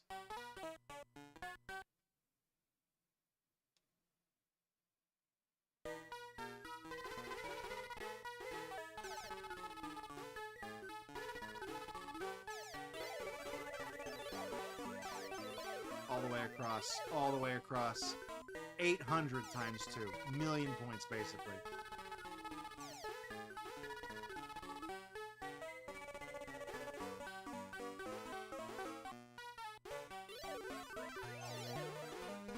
I don't think I got that third guy, or that second guy, but whatever. If the game will give it to me, I'll take it. I do want to at least see if I can get all the balloons in the bonus room. He was hiding behind the safe, giving me 1,000 points. So the rainbow doors are the ones that shoot the microwaves, and they're the only ones that do that. You can use them to attack the other cats.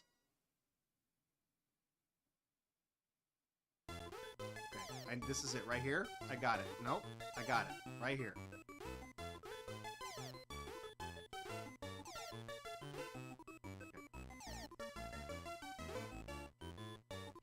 Up. Nice. Nice and easy. Okay. Why? What? Am I too far to the... God damn it. I thought you got one more bounce on red. I thought you bounce and it goes away on red. Damn it! Yeah, rub it in. Perfect game, 0 points. I'm not mad, okay? When you write it in the paper, God damn it. Make sure you tell them I wasn't mad.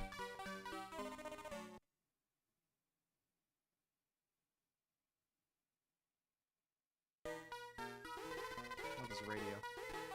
I could have sworn there were a lot more items to collect. There is a game, is it called Cash Cow on Steam? It's similar to Mappy, where you like run around and you're picking up like diamonds and stuff like that, and there's like the similar mechanics where you jump on the little bounce pads. It's a really hard arcade game. It's done in the style of like an old Namco game. It's super hard. A lot of fun though. Don't get me wrong, it's just like a really hard game. And obviously I bought it because I'm a fan of Mappy, but I'm not good at that game either. We got a blue balloon. If we get enough, maybe we'll get a black balloon. Then I can quote that Goo Goo Dolls song. Nope, we're dead. All right, I really thought I was gonna inch it out.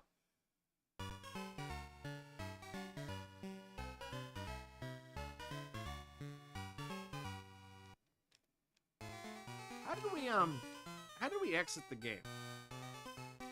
There is a way that we, what was the button for doing that? Let me... It was on the title screen. What button did I press to open that menu? I can't remember. Because I tried it the other time. I think it's... Is it triangle? There we go. Okay, that's the... Yeah, see, I would not have remembered that. I'm stupid. I'm big dumb. Thankfully, even the manual is the same for Namco Museum too. So what are the dip switches that you can do to adjust stuff? And oh, whoops. So we got the demo sound on, the difficulty levels. Now I think it just gets harder the more you put the level up. We can crank. No, it goes. Oh, it goes easier. So we were playing it on the hardest difficulty. No wonder I wasn't any good at it. 3 lives, 5 lives, 2 lives, 1 life. So that's where you want to be right there. And then, of course, these dip switches you can... Oh, we got... Dude, we got... Is this... It's got tape mode. Alright. So, for those of you that... Alright, Unfunny Nerd. Thanks for tuning in tonight. I appreciate it. Happy 1 year Gatorversary. Papa bless. Sleep well. Have a fantastic weekend, buddy. So for those of you that are wondering what this is and why it's on a circuit board and stuff like that, in case you missed the other Namco stream and you're not really familiar with arcade cabinets, these are what's known as dip switches. This is kind of a simulated diagram of what they are. What they are is if you owned this cabinet in your arcade and you wanted to make it more approachable as a new game to get people to play it, and get them to try it out, you would go ahead and do something like what I did here and set this on the easiest difficulty. And then as people played it, maybe a month later, oh wait, no, wait, H to G is, never mind. So you, E, F, G, so yeah, this is early. So you start to crank it down a little, slowly increase the difficulty as people played it and they acclimated to it. And then you have this over here to adjust the starting lives. Ideally, what you would do is you'd probably have it so that you start easy at first to get people hooked, and then ramp it up a little bit, because you don't want them to play it forever, because you really want their quarters. So you'd use these to kind of change the functions of the game. The difficulty, the amount of lives you start with, how many points it takes to get another life in the game awarded to you. Where was the other one over here? Was it this one? Yeah. If you let the game run on attract mode and you get tired of hearing the music, then you would do that. So these are all switches that you would see in your diagram of the owner's manual for these games. And it might not have this exact same layout, but a dip switch is basically an 8-bit binary thing. And you can toggle these on and off, and depending on which ones are on and which ones are off, it influences the logic of the game somewhat. And that's how you can do it. Like if you had this in your garage, you want to play it for fun, you'd probably put it on easy mode. You'd probably do that. But if you own an arcade, you'd want to crank up the difficulty. And then, of course, the dip switches, if you wanted to have like a kid's day or something like that, you could put it on easy mode with all the free lives and stuff. So that's not too hard for the youngins. I don't like that door. I will say, it's good that his mouth is labeled the exit and it's not the other end, okay?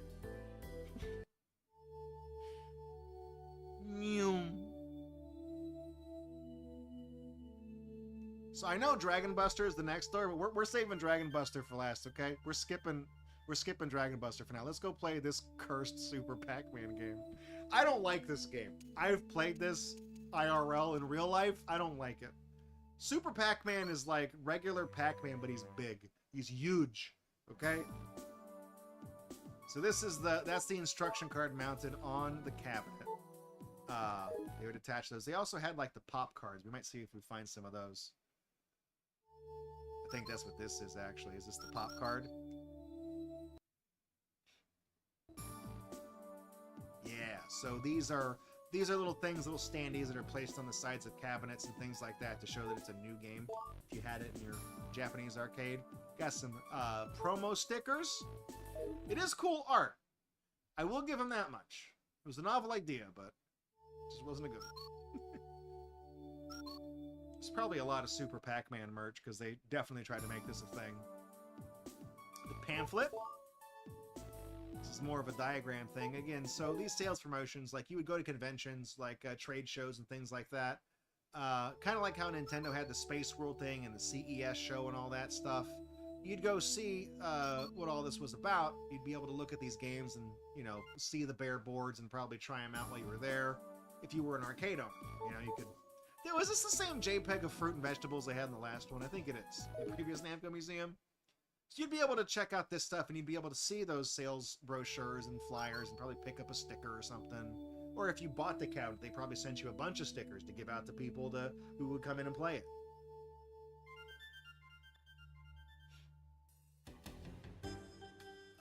Nice pair.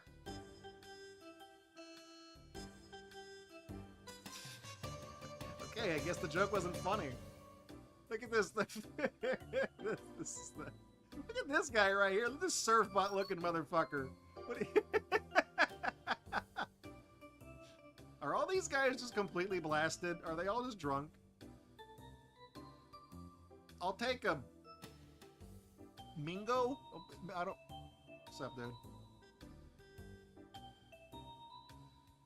What is this? I mean, I was about to say, what is this rated for alcohol and drug use, but I don't have the actual... Drunk ghosts. These guys. Namco Theater, Super Pac-Man. Can I go back there? I can't go back there and look. It's a nightmare. What do you turn around, dude? He's gonna be behind you. You know? Who's gonna come out and tell us jokes? Is it gonna be... Oh, there is a show! Why are there spotlights on it? That's bad for the... Is that supposed to be the projector? Oh, that's the scary part. You're missing it, dude! Turn around! You missed it. It was hilarious, dude. He came out, he was being chased by the ghost, and he came around, the ghost was blue. You missed it!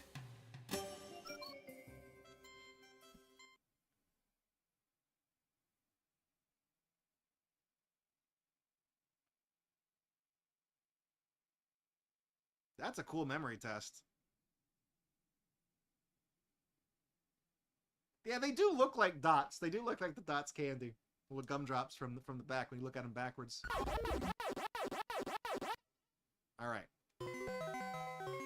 Only 10 points? Rip. So it's like, what if there was only fruit, okay? What if Pac-Man was just oops all fruit?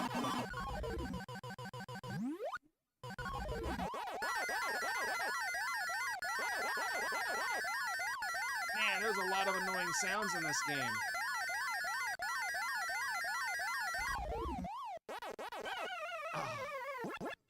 So the little car keys is what opens up the doors. If you have the they open up the different parts of the stage, but I believe if you have the big Super Pac-Man, you know, the title and titular Super Pac-Man, he will he'll just eat everything. Like, you can just eat the you can just eat the doors. You don't get any points for the doors, though. For the keys, I mean.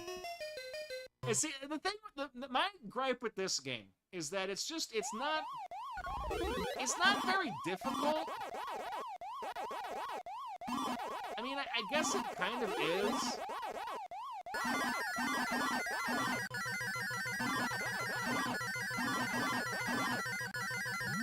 It's just that, God, the sounds are so annoying.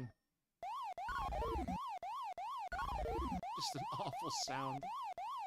If this was me in my Your Level Sucks days, I would describe it as a cacophony of noise.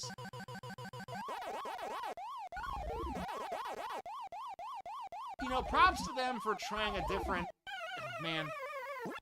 gameplay mechanic. You know what I mean? Where it's like, not just, you know, Pac-Man, but huge, but how they have it so that there's the power-up that's like the power pellet, but then also the one that, damn it, I got that turn wrong. But also like how there's the keys that open the doors. I think that is interesting. What are our starting lives? Difficulty level D. We got, of course, D for difficult, maybe. I don't, F, C, fixed, J. You could just tell me easy, okay? I'll go with 5 lives. We'll make that even easier. No, no, don't do that.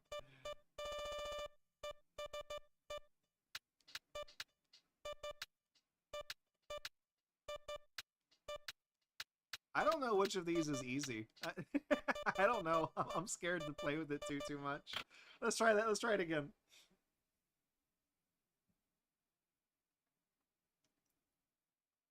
If only I had the service guide.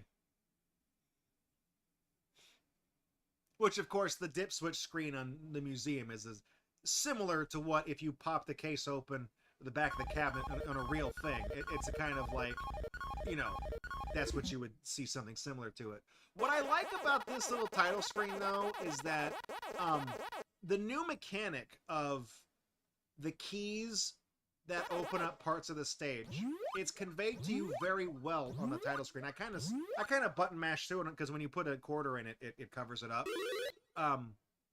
I like that it introduces, as he eats the keys, it shows the doors under him open, and that because usually the key in the context of Pac-Man, if you got really super far in the game, then the fruit got replaced in the first game. Then the fruit got replaced with a key. You know, it was like strawberry, cherry, orange, banana, pretzel, you know, pear, and then like the Galaga ship, the special flag, a key, and stuff. It got into weird esoteric stuff. So I do like that they just kind of show you the new mechanic right there on the title screen.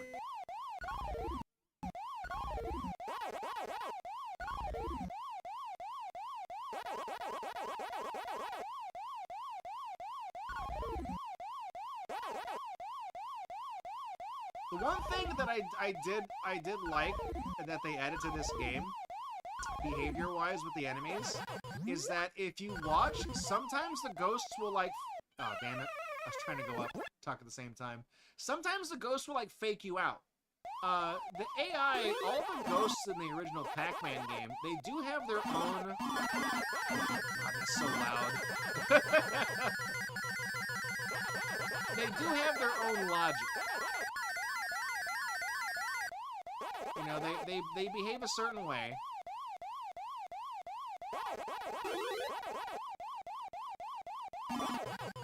And in this game, they kind of follow similar logic. Like, one of the... Oh, wait, I gotta get the damn... Gotta get that.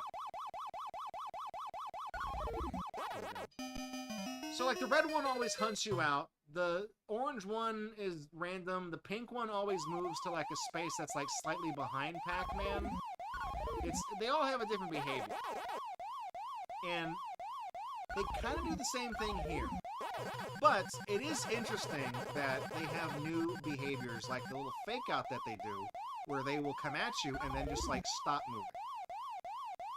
That's like the one thing that they do in this game that actually does occasionally, yeah, right there, that does occasionally get me. It does throw me off. It's a very effective, damn it. It's a very effective trick. I think there's too many doors, though. Like, they did too many of those.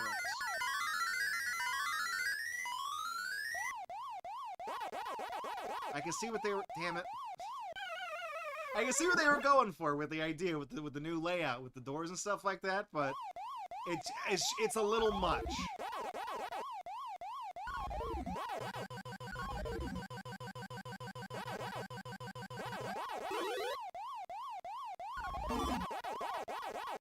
Pac-Man is also a little bit hard to control when he's big. It's hard to see, like, he kind of just goes through the walls. He's kind of over them. Finally, we get to watch that thing they were watching in the movie theater. Huge. Big boy. Donut, my favorite fruit.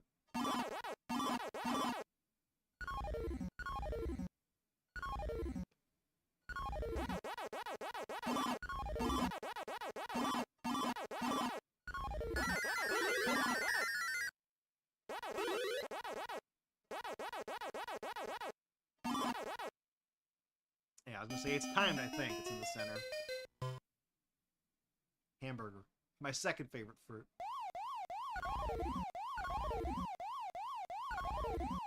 So one thing I don't actually know about this game is I don't know if they, I don't think the level layout changes. I think that was also my big gripe with this game, is that it's kind of samey. They were very reliant upon, my god, that star makes a loud noise. They were very reliant upon the new gimmick they had made.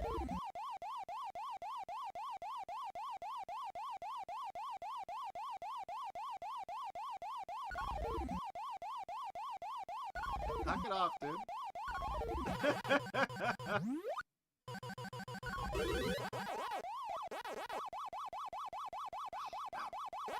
Come on.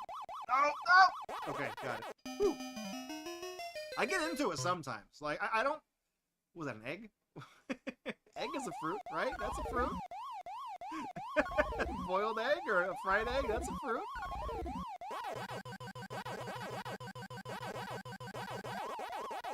Squidward, is mayonnaise an instrument?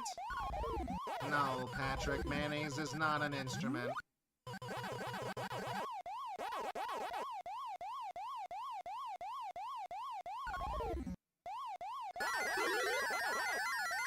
Okay, I'm gonna go shut that thing up. That's very loud. There. 400 points for me. Another thing that's interesting to me, though, is how, like, when you're big, Pac-Man, you can't eat the ghost. You're too big for the ghost to hurt you. Also, obligatory corn is my favorite vegetable now. It's corn. It has the juice, okay? When I tried it, everything changed. What was I gonna say? You're too big for the guys to hurt you, but you can't defeat the ghosts when you're big. Hey, Putin, what's going on, man?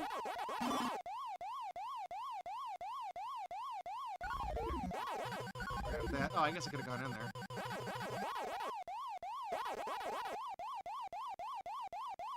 Gotta be careful because it is blocked off on the left. I can't go through yet. Oh, man. The red one got me.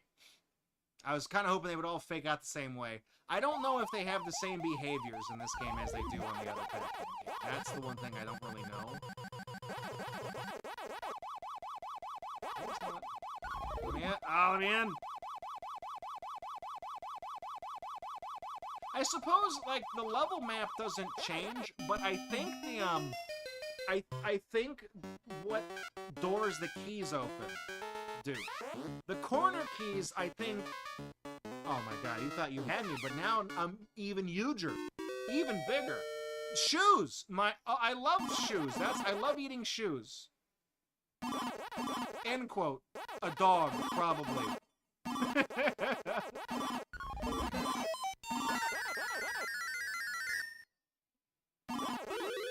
I think the corner pieces, the keys always open the power pellets. But I think what the other keys throughout the maze do, they open something nearby, but it changes every time. Although maybe I lied to you because that corner piece was open and I did not get the corner key. That was something else entirely.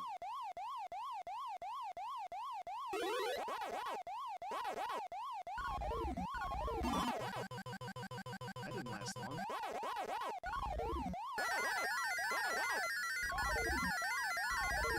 Oh yeah, that opens up something different now. Yeah. Mega jackpots, baby, okay?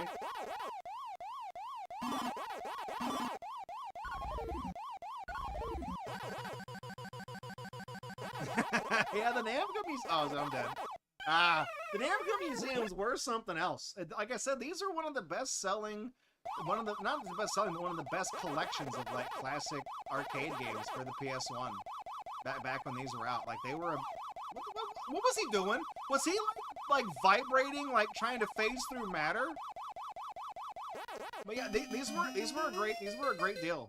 You know, the care they put into this for the time, having the scans of the different like the marketing stuff and all that, just being able to kind of look through that, which a lot of people at the time, you know, kind of pre-internet, you would not have really had access to those kinds of things. You would not have been able to just go look at like a crusty JPEG of the service manual or like the promotional thing from a trade show for like the Pac-Man game. So it was neat that like you could get to see that.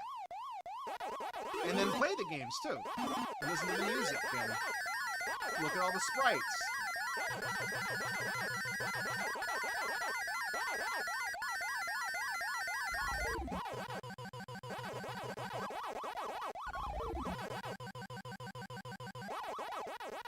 I'm getting better at it. Yeah, Taro Draga, I think, is on the third one. Because, like I mentioned earlier, Namco Museums 1 and 3 are, those are the ones that everyone seems to have. Those are the ones that did get the greatest hits treatment on the PS1. And then the others, oh man. Oh man. That's a game over. The others, 2, 4, and 5, they didn't get re-released as greatest hits, so they're rarer. Oh man, look at that. Did that... I like how some games know what my initials are and other ones don't. There we go. Fox. Dude, Dragon Buster's on this one, Bowser Jr. We haven't played it yet. I'm saving it for last.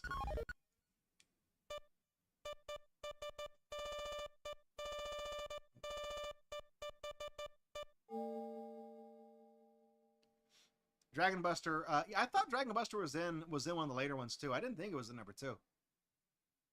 Dragon Buster's a good game. I like it. Hey, what's going on, dude? You missing the comedy show. I like this little CD bar. And they do look like dots. They do look like little gumdrops. I like how... Oh, no, there are a couple orange ones up there. I was going to say, I thought the orange one, I thought Clyde was our bartender, who's kind of fighting for layer priority over the shelf of booze.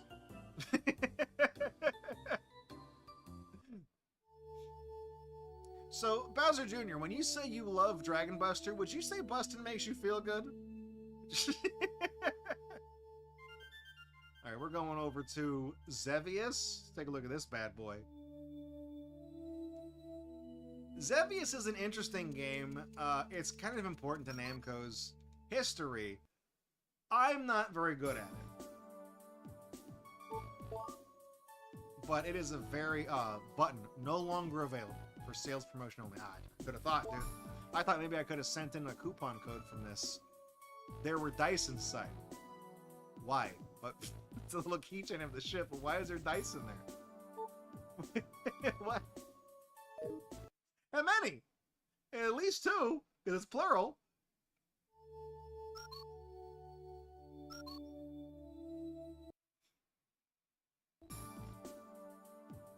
Illustration 1. Stonehenge, a huge stone, you know, that's what it's called. 4,000 years ago, ancient people were able to forecast the exact date of a solar eclipse or a lunar eclipse by using these stones. Seen here. Either a solar and or lunar eclipse. Nazca lines, a huge figure that looks like a bird drawn on the ground in Peru. Also being zapped. Moai, stone statues found on Easter Island. Some are more than 30 feet high and weigh 20 tons. Tablet of Palenque. Stone tablet found in... Oh, I think it's Palenque. I put an I in there mistakenly. Had a small design on the face. I believe that's the thing they were looking at Pokemon the first movie, where they were looking for Mew. That looks like it. The Sphinx. Being brought to life. The creature who has a human's face and a lion's body. Oh my god. The pyramids, allegedly. Built in old Egypt over 4,500 years ago, as opposed to New Egypt. They build cubes now in New Egypt. Pyramids are so for millennia ago. Out of print. Look at that, dude. Stationary. Pencil, ruler, eraser, and the pencil case. It's cool stuff. Like, you could probably find these on eBay. Like, if you were to look up the buttons in these little pencil cases, you could probably find them. They're probably very expensive. You know, you could probably find them. I want to say, I think there may have been a prototype of Xevious developed for the, oh my god, that's going to kill the bit rate as soon as I take a step. Okay, first things first, before I mention that there may have been a prototype of Xevious for the 2600, look at these spooky, explodey beach ball things, and look at this big-ass deathticle up there. Look at that. Man, this is something.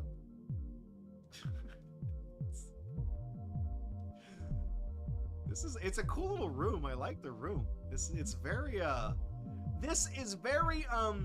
would say, Kilik coded. Okay, that's how I would describe this room. Now let's go touch the Wee Willy Wiener Warper.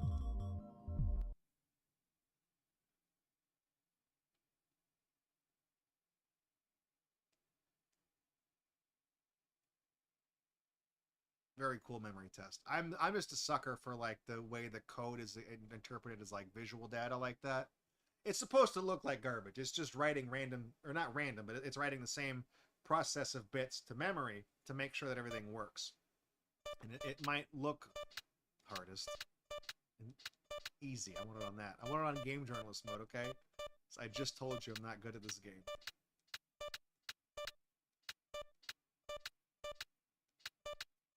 Does it remember my easy? Yeah, that's... Oh, no, I want that on. Yeah, that's the one I want on. I gotta make sure it's super easy. So when the game does this, you'll see it again because it's got to reset. When it does these tests, it actually is keeping track of what it's doing right now. And if it fails any of these things, it'll let you know. It'll suspend the test and say, there's a problem writing to this chip on this socket and it needs to be replaced. And you would have to open the service manual, call your representative from Namco, your distributor, your vendor, and things like that. Order these new chips, and then drop them in yourself. Or call the guy you probably rented the cabinet from to come out and fix it. So you got the main shot, and then you have the bomb. It drops the bomb, too. So the little spinny boys, you can shoot them with your regular gun, and then the little crosshair are for these ground targets right here. So this is, I want to say Xevious, I think, was like one of the first games, if not the first, you can get two at a time, to do the ground target, air target kind of thing. I think Twin Bee also did it, but I'm pretty sure Xevious came first. It's a much older game. And I remember, I don't know if it's specifically to the arcade. It's either the arcade version or it's the NES port of Xevious, but like how the ground is kind of drawn really strangely like this with all these. I mean, I guess it's supposed to be the Nazca lines. But getting the NES or I think that hardware to display these lines, I'm pretty sure it was one of those like super technical accomplishments. You know, it was like a really impressive feat. So this one's your favorite, Bowser Jr. along with Zaxxon. I liked mother-based Zaxxon, like the Zaxxon 2000 one, the one that was a slight improvement. I actually have an era-appropriate Zaxxon trucker hat from the 80s. It was like an arcade prize that they would give out back in the day.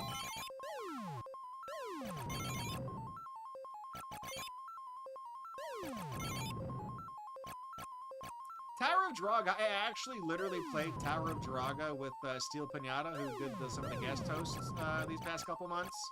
I have a Namco collection for the Nintendo Switch that I imported, and that was on it, and he had never played it before. He was familiar with the anime, not the game. So I was like, yeah, we try the game out. It's kind of a slow, that's the Famicom version. It's kind of a slower paced game, but I got to explain to him like the cultural significance of Tower of Draga. He had never played it before. All right, Spinny Boys. Do those have a name?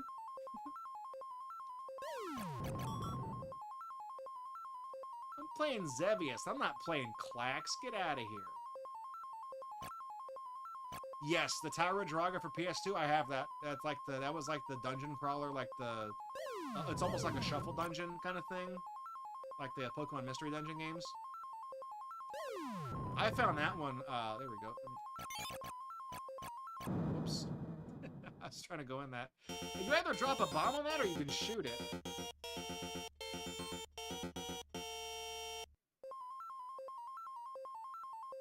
Oh, the Namco Volume 3. Gotcha, okay.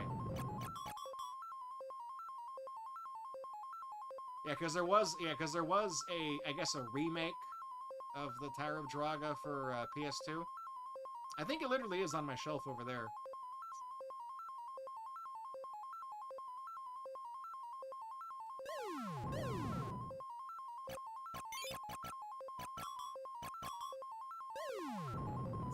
I need complete focus or the So Blue will die.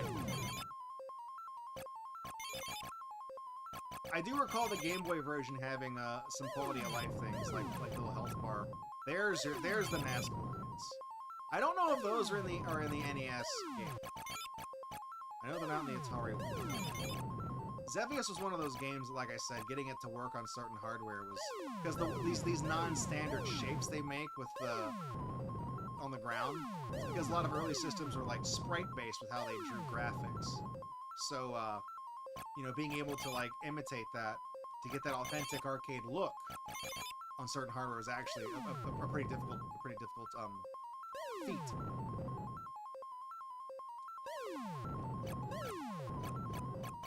I may have put it on too easy.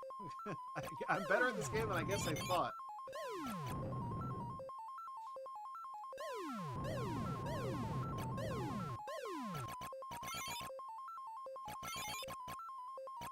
Because you notice the enemies on the ground will trace the paths on the floor, the little dirt roads. And there we go. There's our big guy. All right. Let's try. You have to shoot the little. Yeah, I hit one of them.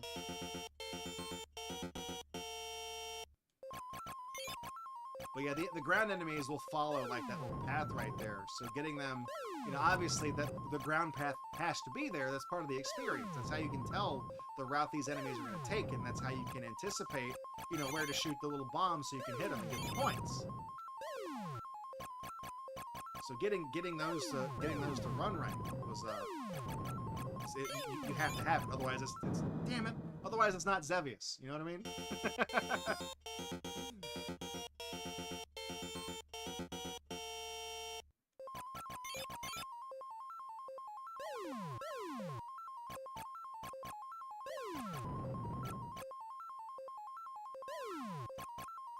I think you can drop bombs on some of the trees, and there are like little secrets in some of these things.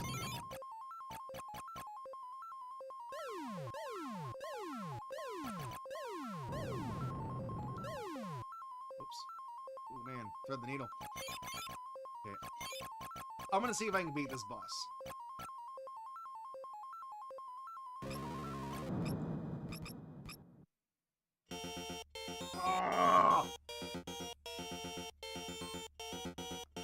I got jump scared immediately. I mean, I'm struggling on the boss, but like just getting to the boss, I was like, I thought I was.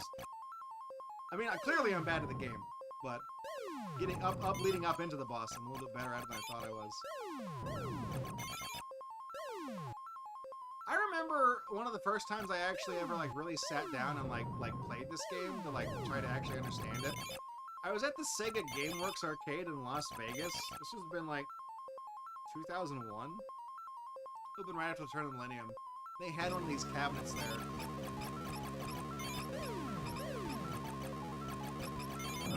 Oh, you can't fly around it. You put the whole name in.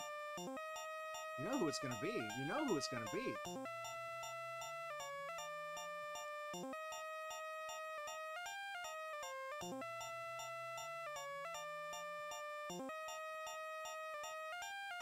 I'm gonna commit to it.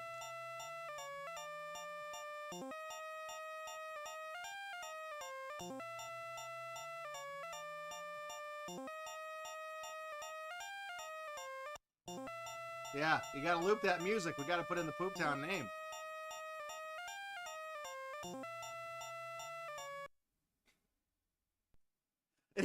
put in the J for Jones.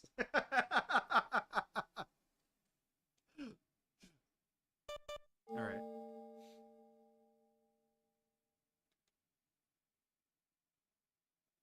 I do want to get into Dragon Buster though. That's the one I'm looking forward to.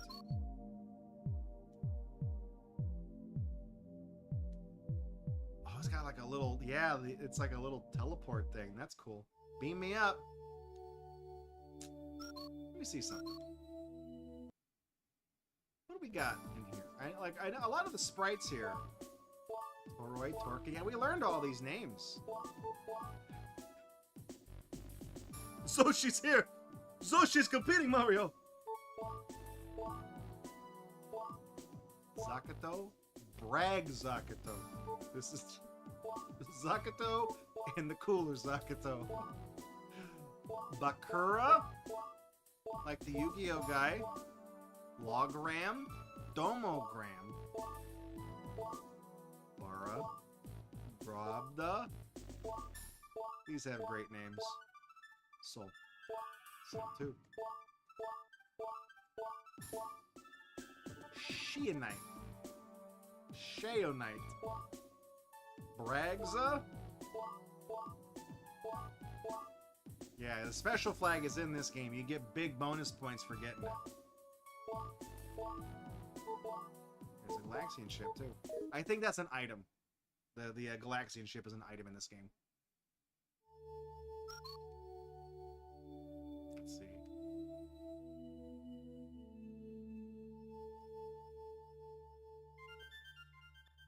Alright. Up next, we got... Man, it's like... Gapiles? Let's find out. Still can't read. It's like gapless? I still can't read it.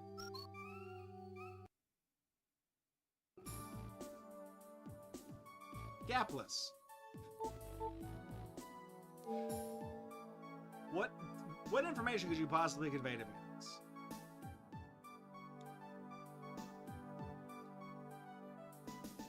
Man, those look like Galaga ships to me. Ah, that's right. That's why it's a sequel to Galaga. But it's not... So you had Galaxian, and then Galaxian begat Galaga begat Gapless. Gaplus. Like Galaga Plus. Galaga... Gapluxius.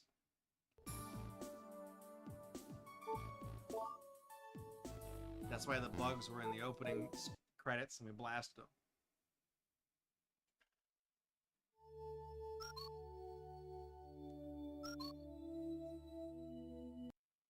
I have Namco Museum DS as well. I also have the one for the Wii. I don't think it was for Wii U. I think it's the one I have for Wii. It's like Namco Museum Classic or something. And then I also have the one they released for the Switch. They're good games. Like that. Don't get me wrong. These are fantastic games. And when they release them, they keep them in print. I will buy them just to have them. It's cool. It's kind of like how the Capcom Arcade Stadium collection 1 and 2. I want to say limited run games released a physical thing, because that was Capcom Arcade Stadium is like a free app you could download for like the Switch and on Steam and stuff like that, and you basically got like 1942 with it for free, but the games were kind of given to you a la carte. So if there were certain games you wanted, you could buy them selectively for like $4 to $6 a piece or something, and then they would just unlock within the app and you could play them there. But they occasionally will be in like a humble bundle. They'll be in like a limited run thing where you just get like if you buy it physically, you get all of the games in collections 1 and 2, and for the value. I mean, even if you're not a big buff on stuff like that, a lot of those games are very rarely ever get ports and home releases, so it's cool to pick up as like a little novelty, like an interesting piece of like gaming history. That's the role that these kind of served, because the first time I ever played Toy Pop was on Namco 1. And you guys know my absolute favorite arcade game, Shaolin's Road, that I have the marquee from up there on the wall. The first time I played that was on the Xbox 360 Game Room app, which was the only home port. The only home release that Shaolin's Road ever got was on that piece of shit. So, you know, it's worth it. It's worth it. Yeah, I'd play second and third Towers of Draga if they're unlocked natively, or if there's a way to get to them. Whoa, oh dude, that's pretty wild. Tripping out, man.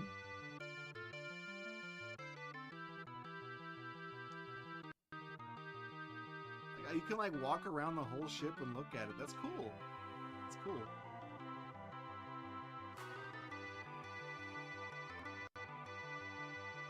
I mean, it is kind of a simple room. You got kind of the the Windows Stars Field screensaver going on in the background, and then you have like disco flavor rave lights. Yes, on the Famicom Tower Draga, I did know that there is a continue code. I don't know what it was.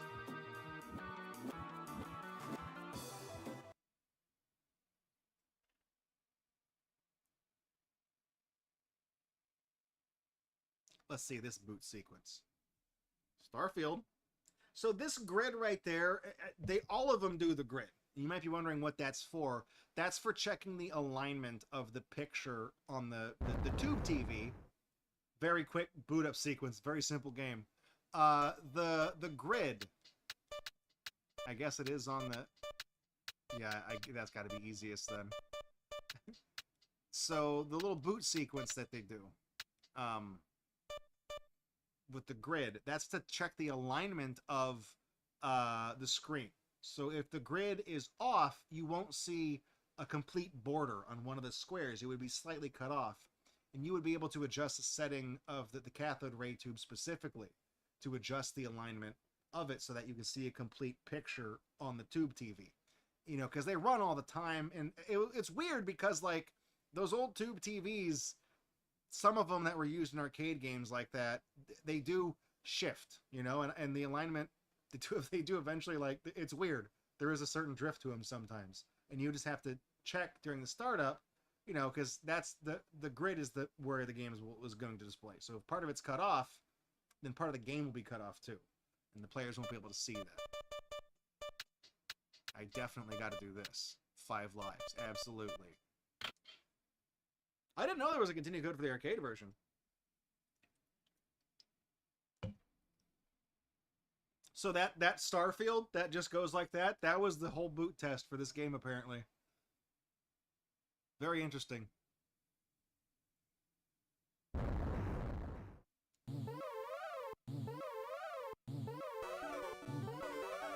Yep, that's Galaga, all right.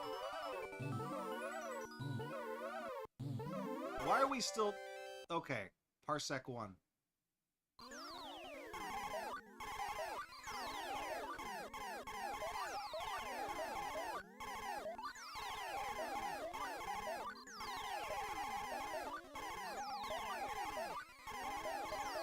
I'm waiting to see what's different.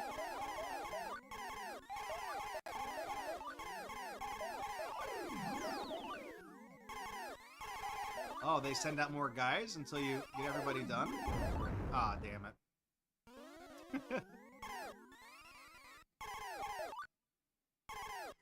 Okay, so I guess the guy that had the other ship hostage, he's... Oh, okay. I guess he's gone. Is that guy also gone? Oh, he's gone. He got away. Fine. So, I'll be honest, I've never played this particular game. Like I said, I recognized the logo when I saw it in the... Damn it. There's a lot of... Oh, it starts the whole thing over, too. Man, they're throwing a lot of guys at me, though. Like, that's... Shit.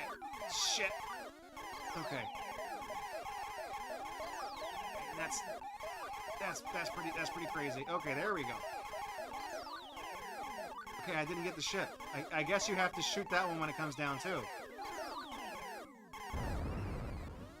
Like I said, I recognize the logo of the game, but I had never played it before. It definitely... So my assumption is that based on the opening from the opening cinematic we had, where there was a lot of ships that were like linking together with all the parts, so it makes it seem like that this game would really be oh, this is a different challenging stage too. It's like you gotta it's like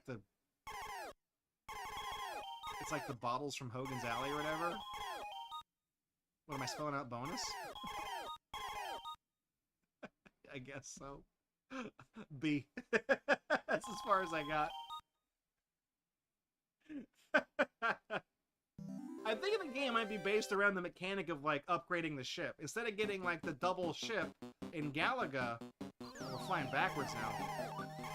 Maybe oh, and they're oh, the whole line is. You can also move up and down too. You don't. It's not just side to side. Look, either you can move a little bit. Okay, see, yeah. There's more dimensions of movement here. See, if I was glued to the bottom, I'd be screwed trying to dodge all this stuff. I mean, I still am. It's on easy too, right?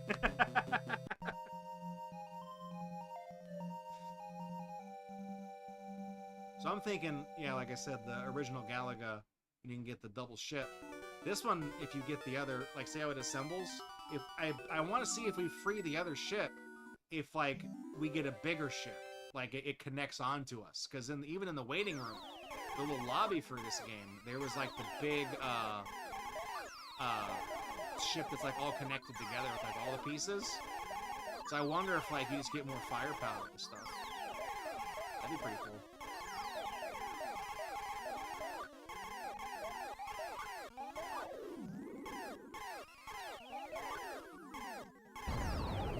What? Oh, he's not coming back, is he? Oh, no, I wasn't ready! Not fair!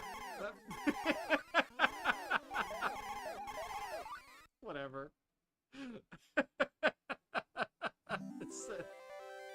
I forget you can, like, move around and shoot when it says ready. It doesn't wait for you to actually, you know, for the text to disappear. When it says ready, you're in. You're locked in.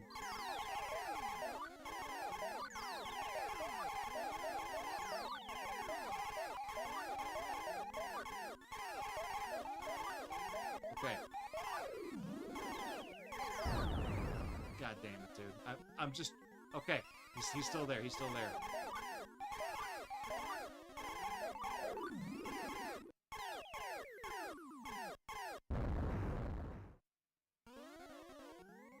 Fucked it all up. Fucked it all up. Nothing I could do, dude. I pressed the buttons. Nothing I could do. What? I had the ship. But I couldn't shoot him.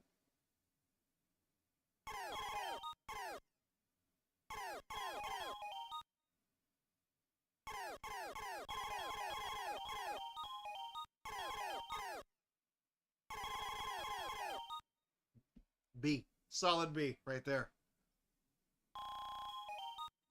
I like that little jingle.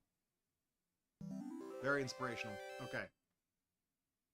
Watch me lose again. Because now we're going to, like, reverse. We're going to pause it, and we're going to scroll backwards.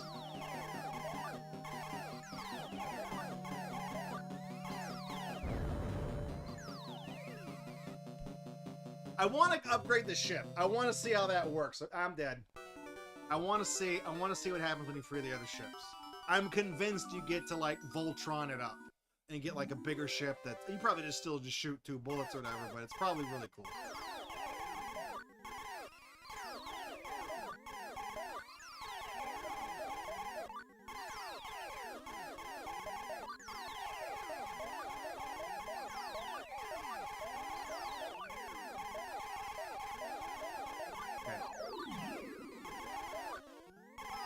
Yes! Yes! Yes! Okay, we're shooting stuff. Give me these guys. Lock them in. Lock them in. What am I doing? What did I... Oh, dude, you get 4... You get to shoot them all? Oh, that's fucking cool. They're all... Now they're all mine. You get... So you can just get a... What? But I'm sure, like... they're gonna be literally dropping like flies. So you actually get the tractor beam weapon from the little boss Galagas? Well, he didn't drop one that time. I guess because I came into this stage with him already. Maybe, I don't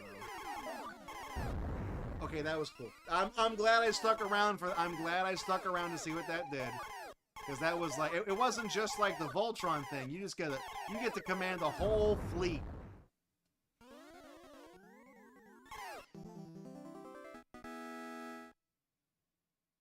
Probably makes these challenging stages, you probably actually spell out bonus and not just shoot one guy out of the sky like I am. Here we go.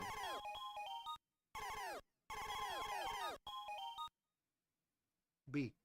I'm really good at getting that B, okay? And I've been getting less of it every time I do the bonus round, but, you know, that's neither here nor there. It would be really fun to go into that challenging stage with, like, you know, 5 ships in tow. That'd be cool. Okay, I'm gonna try to stay damage invisible here. Oh! Yeah!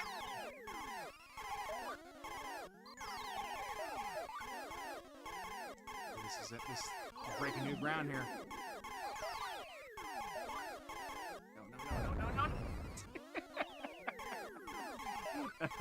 KBM, an aficionado of the letter B, you could say. He says great letter. I'm inclined to agree.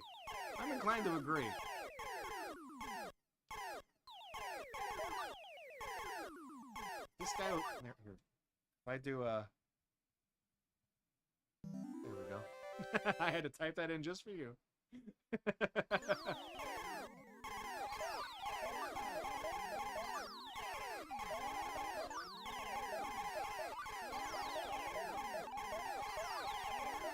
So I guess you probably don't want to kill all these guys because you want to suck up as many of them as you can. Okay, simmer down. There we go. All right. Now. What I didn't do. Oh no. Oh. Okay, so I wasn't prepared.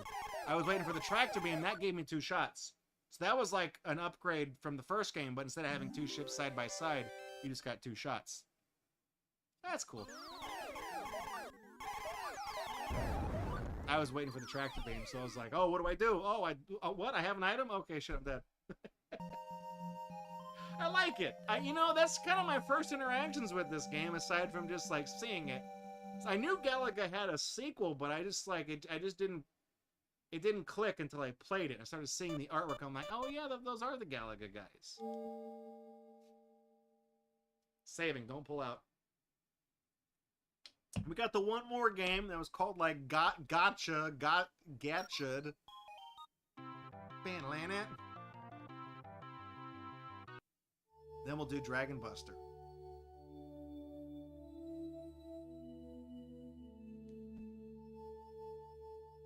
Okay, take a look at this one. Here we go. Gotcha'd. Gotcha'd.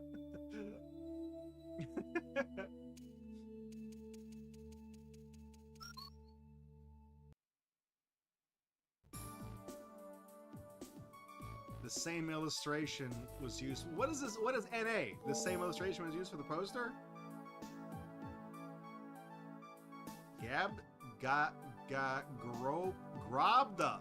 Grobda. None of you corrected me up to this point. Okay? You had no idea.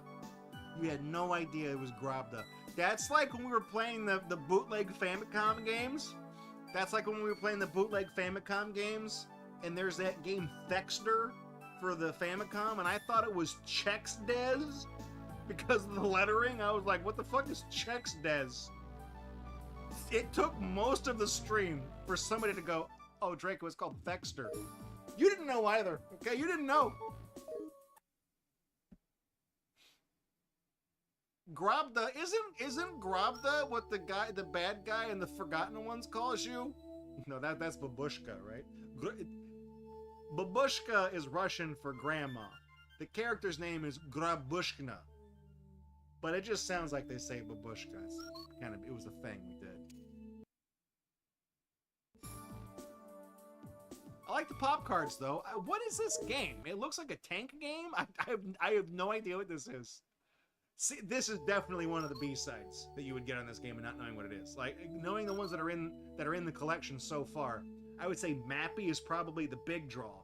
Dragon Buster wasn't really a big thing in the United States and North America. It was huge in Japan, but it wasn't really a big thing here. There were arcade cabinets, but really, you'd probably have Mappy, and you would definitely recognize Super Pac-Man, and you'd probably know Xevious. Those would be the big three, and then this is definitely one of the B-side ones that you've probably never heard of before.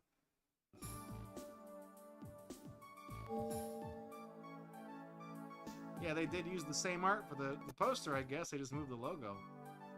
Grab them.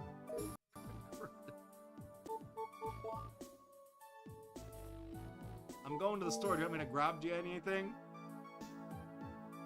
Is it like Battle City? I mean, it looks cool. I mean, I can't read that. I mean, I don't know why I'm scrolling over there. I can't read that.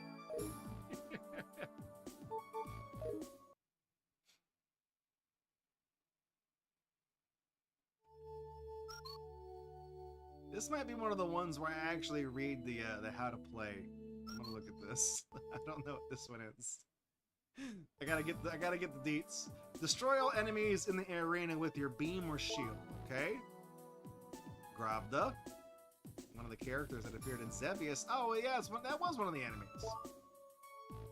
In the year 20XX AD, the world has evolved into a military society where tank warfare is the most popular sport. It sounds like a cooler version of Atari Combat is what it sounds like.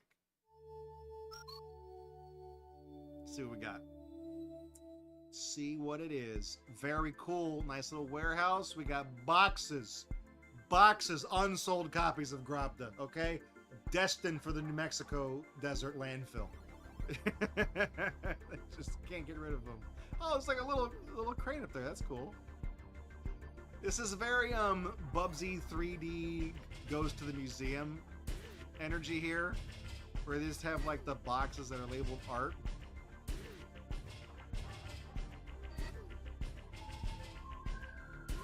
I'm waiting for the keys to come in, because this sounds like the mine theme from like Donkey Kong Country. Oh, cool.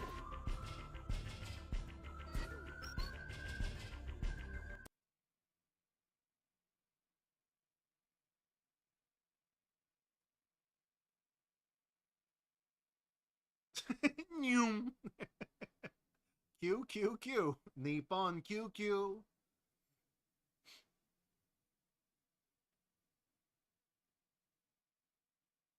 And we're gonna see it again because I'm gonna play with the second in every 50K, no extra, one only. Okay, so that's the easiest mode. I guess it knows that I have it set to like the most lives possible. It knows I'm not. It remembers my settings from other games and applies it to each one I play. It's like, this guy sucks, you know. He's probably playing this to write an article about it on Kotaku or something. Got to tone it down. Draco, Kotaku didn't exist in 1997 when this was released. I don't care. Okay, the joke works today. Great sound. Battling one. Fucking dead immediately. Okay, that's my gun. Okay. Oh, you touch the explosions, you're dead too. Okay, battling two though. Okay, I like it. So far, I like it. It's very fast-paced. So you gotta alternate between... It's like this. There you go. Okay, I'm learning. So you can shoot, but you can't... Oh, no. You can shield and shoot at the same time. So it probably really drains your energy. Okay, this is definitely the toy pop of the game. Of the collection, where it's like the cool one that like I've never heard of before, but like turns out to be really fucking awesome. I like this one. I mean, it's fucking hard as hell, but like you put the shield on when you're under fire.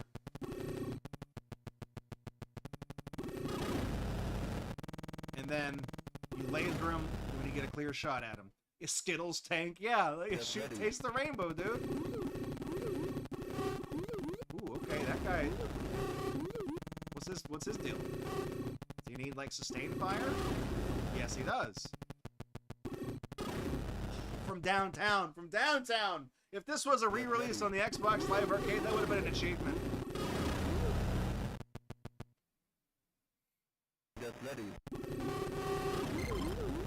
Virgin. Oh, why? Because I'm good at Skittles tank? Let's see how it is.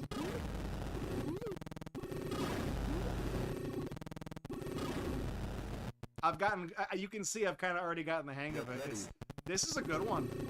I've never heard of this. Way better at this than the, oh, I'm dead. Maybe not. Ooh, saved it. Way better at this than I am at Xevious.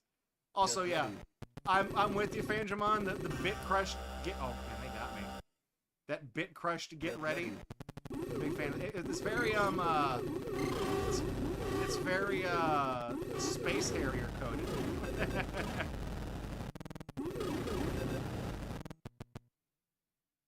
So I guess, like, I was wondering if I had, like, a health meter. I guess you don't. I was trying to see, like... Oh, shit. I was trying to see what happens. I guess if you expend all your energy, you just die. God. I was looking at the meters over there. Good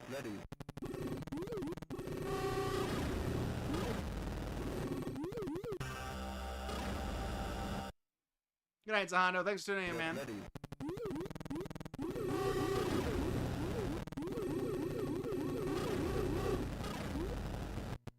Okay. So you do, it does recharge. You do get recharge on your, oh man. It's like homing bullets. Fuck that. Get ready.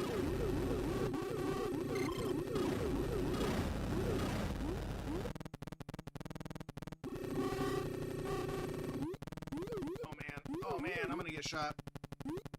Oh, give me away. When you have the shield on, you move a lot slower. Damn it. I saw that coming when I tried to... This is a good one. You are the champion of the of the NBA?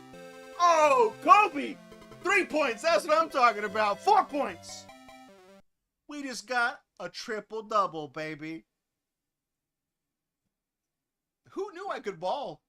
Who knew? I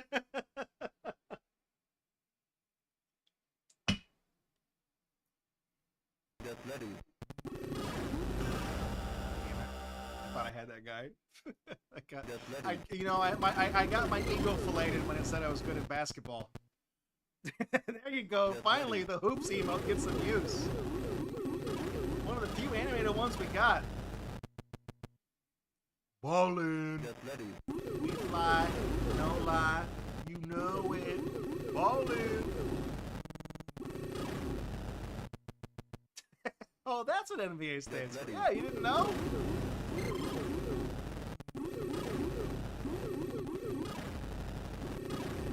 Yeah, I'm a big fan of the NBA, the National Battling Association.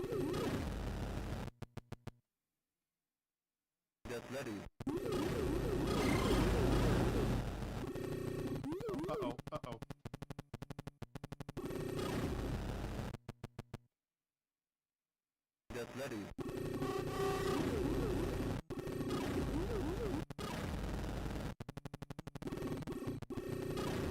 I do like the mechanic that you can shield and shoot and you can do both at the same time.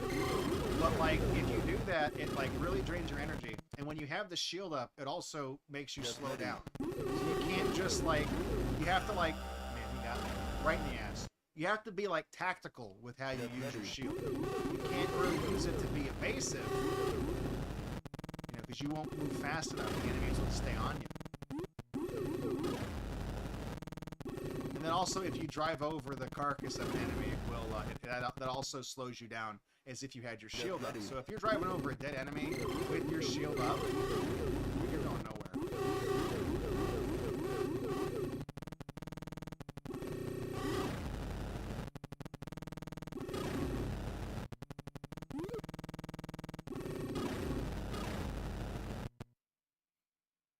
Get ready. sponsor of this game.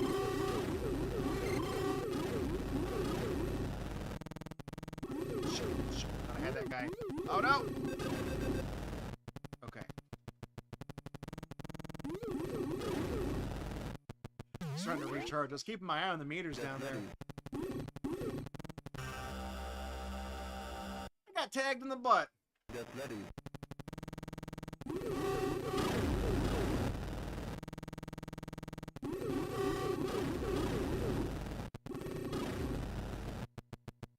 The lasers you shoot out are very reminiscent of like Babyface from Dynamite Headdy, where it's just like the big like arc of lasers. It's very intense. And it just arcs in like the different degrees it shoots at. Oh man, this is like a tough course. Oh shit. Oh fuck, no! I'm so dead. Oh, I tried to shield. I saw that. I saw it coming too.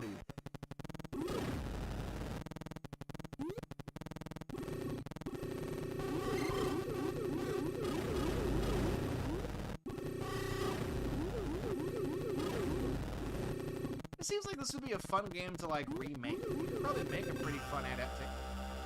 Man, dude, if you go into the red, it just kills you. The red is the part that kills you. I guess you overheat, I guess, is what it implies.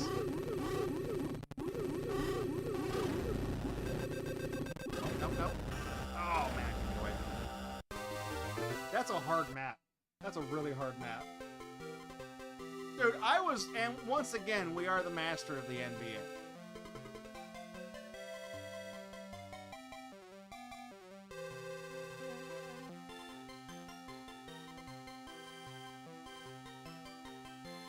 Yeah, I put a 0 in as the O. What are you gonna do about it? Okay. We got half an hour left. We got to do Dragon Buster. We got to bust it out. We got to bust it out. We got to look at all the cool dragons. I want to see what the museum room for the dragon's gonna be like. Wait, hang on. Can I? What was that door?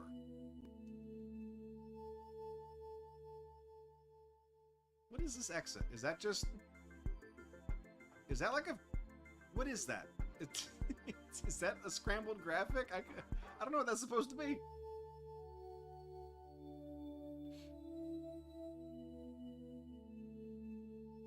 Guys, now I intentionally skipped this one. I saved the best for last. We're gonna bust, alright?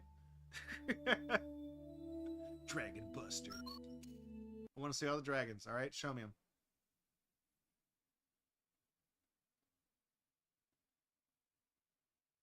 Or don't. Or don't. Okay.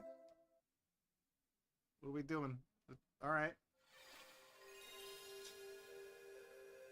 We'll try that one again.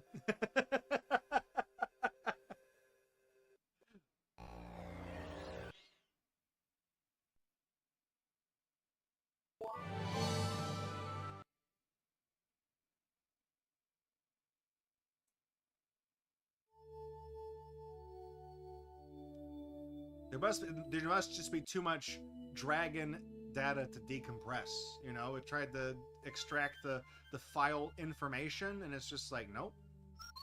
So try it again. Yeah, see, there we go. Look, see, you see this? You see this fucking Boris Vallejo looking painting right here? Okay, look at this, dude. Look at that beautiful dragon with the crest, with the mane. We can zoom in all the way. Very pixelated. Look at this absolute unit. Look at that. Very familiar looking dragon. Never looked better, Aethys. Miss you every day. Namco presents Dragon Buster. Is there an artist signature on this picture? Because I did like jokingly call it a Boris Vallejo, but it kind of looks like who is this asshole? This fucking guy thinks he's gonna come take on the dragon. Really? He thinks he's gonna do it? Really? What's he carrying? A stick? Get out. I tell you one thing, that dragon ain't getting busted. I don't see a signature. I was just trying to see if there was one. Pamphlet.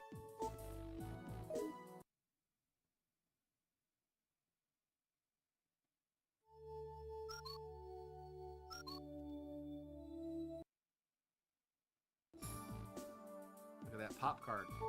You pop that dragon. It seems like they've only drawn a telephone card. You got 50 dragon minutes, okay? Get 1/900 dragon. They really only got the one picture though. They got one. They only drew the dragon. They drew it really good one time, but they've only got the one picture. It's a really good picture though.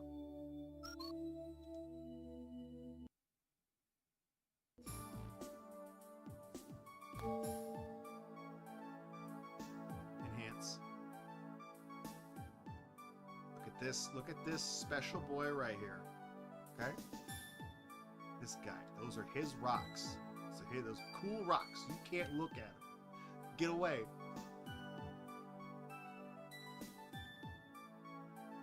You get to play as this guy or something. We have. I'm not Blink. This is my original character, Blink.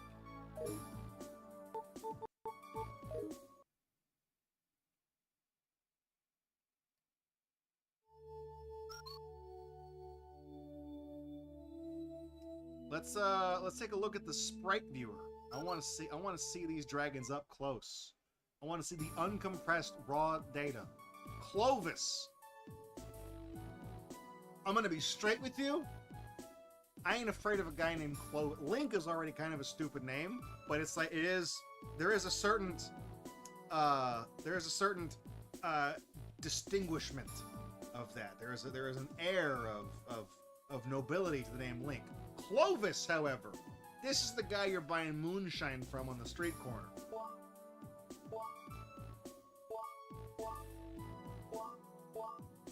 Princess Celia. It's okay in her summer attire. This is her between the hours of 9 a.m. and 5 p.m. 5:01. Okay. Shit. 5:02. Please, what this. Okay, I mean it's not nude, but it's even more provocative. All right. Very cool wizards, different sprite colors. Fafnir. Skellington. This is all the guys. It does look like honestly, it does look like they digitized like the concept art. So here's Gollum and his fucking paddle ball. It's pretty. Party hat, Rhino, Testol, Burb, Bat, Eiffel, Will-O-the-Wisp, Snack, different Snack, yet another Snack, Lunging Snack, Stingray, Slime, just draw me a circle, Fire, those are items, Fireball Special, Super Sword, Scepter with the C, not the S, Cave Shark, gotta watch out for those guys. Oh, there he is. There's the dragon that will be busted. And we're back to Clovis.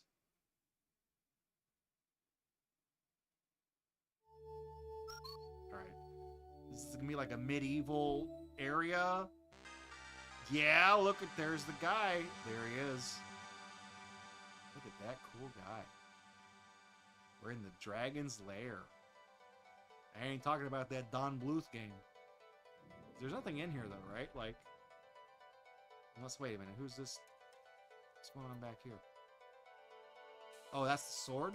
It's like the magic sword. So I guess if you're paying attention, maybe from your vantage point, you shift around in here, maybe see some items from the game or something?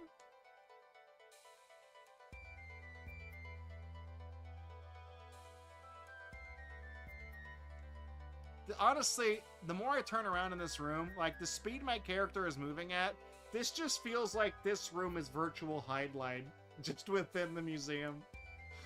Which that's a game you don't want to, you know, you don't want to go see the exhibit for that one.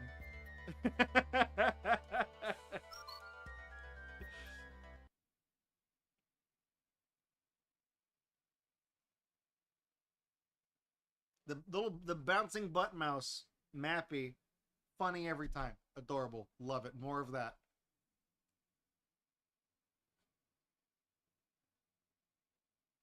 Did that move? Did you guys see that? Did it move?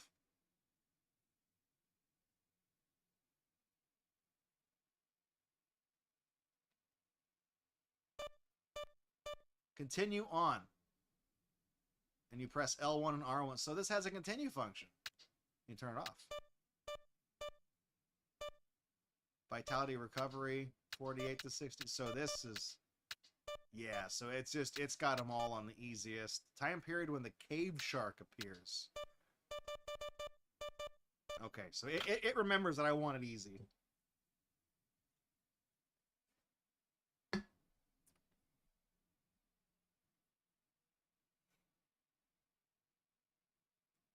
I guess I can assume that the difficulty will be easy every time now.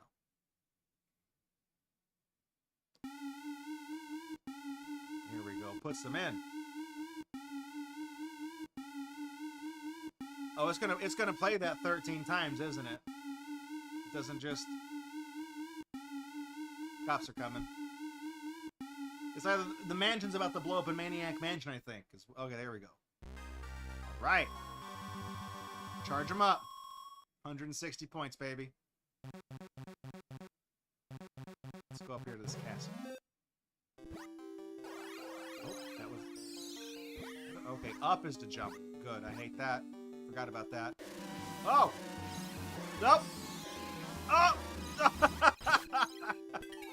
There we go. No, get this spooky guy out of here. Oh no, not the skeleton! What's he doing? Get away! This game is great. I haven't played this in so long. I think the last time I played this game was on like a Namco collection of some sort.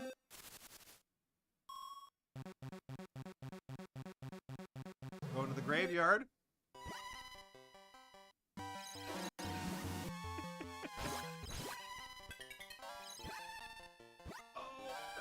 You go down.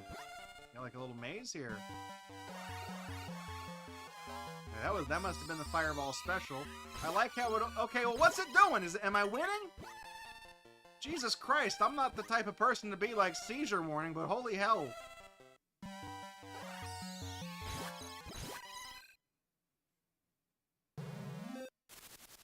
Alright, we're gonna go bust the dragon. You ready?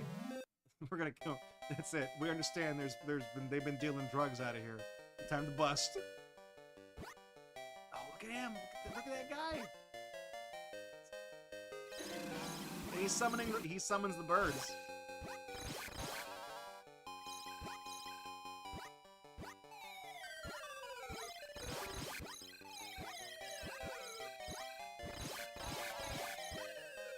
I'm trying to remember now. If you like jump and hit him in the head, of course you do more damage to him.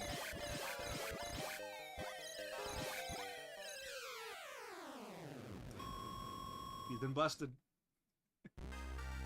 And then you get like a bigger map, and I don't think it. Oh, it refills the whole thing, I guess. I guess between worlds it does.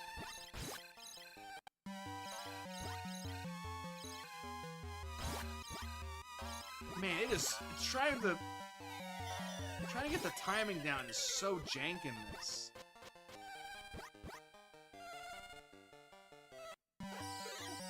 Get out of here, wizard. Just summoned a bunch of knives and blew up. Yeah, pour one out for the dragon. I like him. He's a cool dragon. What I also thought was funny is how, like, the dragon and, like, all the artwork is blue on, like, the arcade cabinet and stuff, and this guy... Okay, so you don't get a full refill between stages, but between worlds you do. Snack!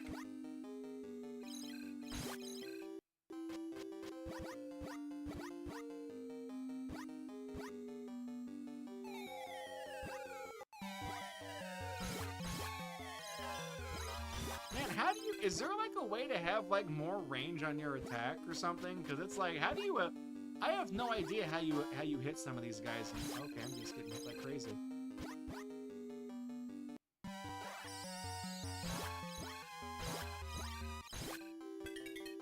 That's a vitality thing.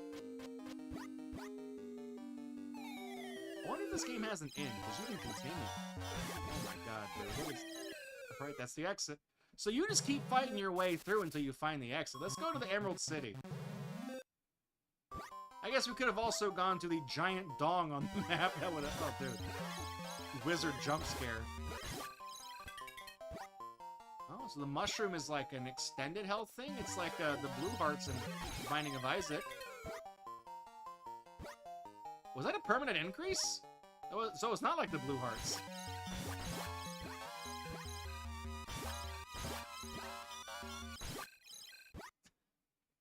I like when you just like bounce back and forth, you're swinging your little weapon at the guys. Yeah, we're coming in at 176 health points, man. This is like, that's more than, because we got 16 more health points from the mushroom.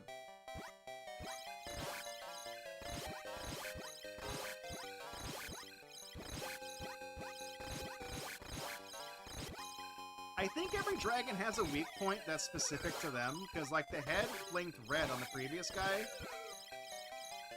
I don't know what this guy's weakness is. Like, when you hit the part of their body that blinks red, it does like double damage to him. I want to go see the giant dong. I want to see that level. So let's go up to the graveyard. Then we'll go down. Also, moon gravity for some inexplicable reason.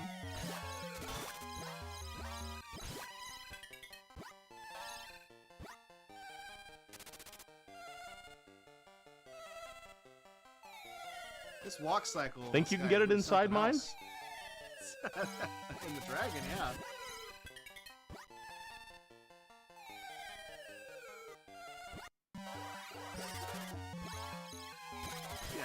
Yeah, that was the bishop because he had the axe. Remember, the bishop moves diagonally. Go down to the Tower of Babel.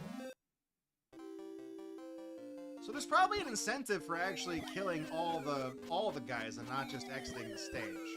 Because sometimes they'll drop a little bonus item for you. Like how that one guy gave us the mushroom. So I guess there are little goodies like that. Okay, I would like to be on the ground, please. Does he spin like a full 180 degrees when he gets hit? Oh man, I came in for the kill there. Also, yeah, that guy, he does look like a croissant.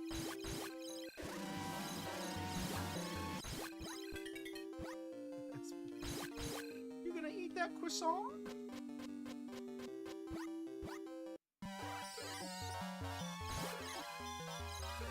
Oh my god, dude. I'm getting like ping-ponged back and forth all the way up. Oh, I can't go up there, can I? Oh shit, I'm all the way down. Oh my god. Yeah, you can't really move side to side. I just ate shit. He didn't even have a chance to attack. He just got blasted.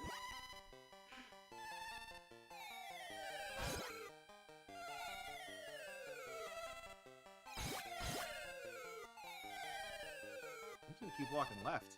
Does this loop? I think it loops. Oh, dude, getting hit knocks you off the vine, too? Oh, that sucks.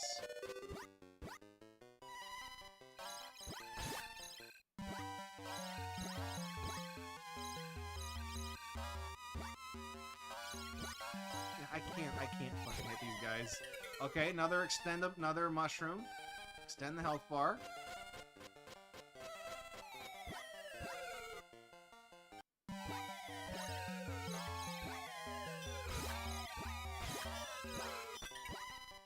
That was a super duper fireball spell. Oh, he's gonna get me. God damn it. Alright, blink. Sorry, it's gonna flash, I guess. Man. I like how it only flashes like the upper, like 2/3 of the screen. Oh, that must be the cave shark. Oh my god, I'm falling. I'm falling! Stop hitting the snake. Okay, okay. Okay! How do you get this guy off of you? You hit him a bunch. Good, I got 2 points of health left.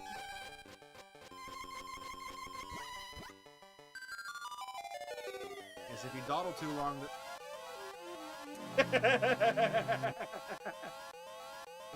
Alright. Let's... If L and R, and then start... That didn't work. That didn't work. It was L1 and R1, and but I'm back at the beginning. Oh, what the hell?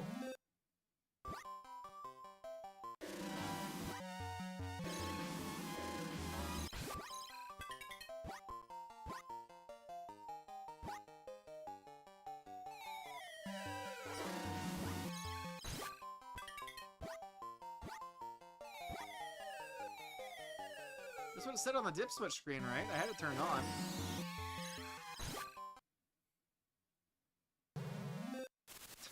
Didn't even walk. He just like smooth criminal through that door.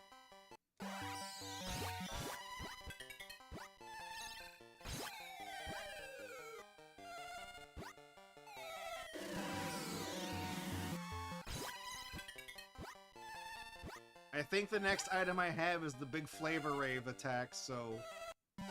Yeah, sorry. That's...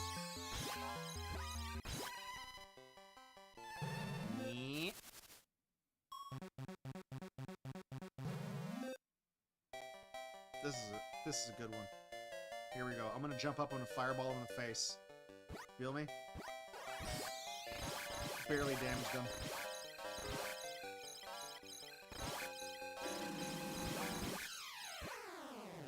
I found out that as you're knocking back, you can hit right and you can like ping pong off in the air and like bounce forward. You can defy. Okay, that's enough. No more fire. You don't get the non-stop attack. That's cheating.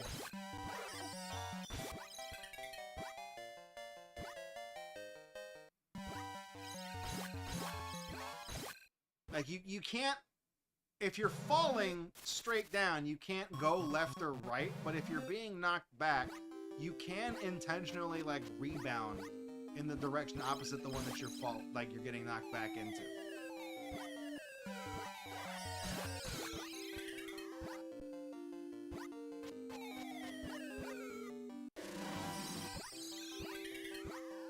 I've also kind of figured out that, like, if you have a fireball and you just, like, storm into the boss room, you can really just, like, you can just annihilate people by just going in, fireballing, and then swinging your sword like crazy. Let's go down to the Tower of Babel. Let's go down to the giant wiener.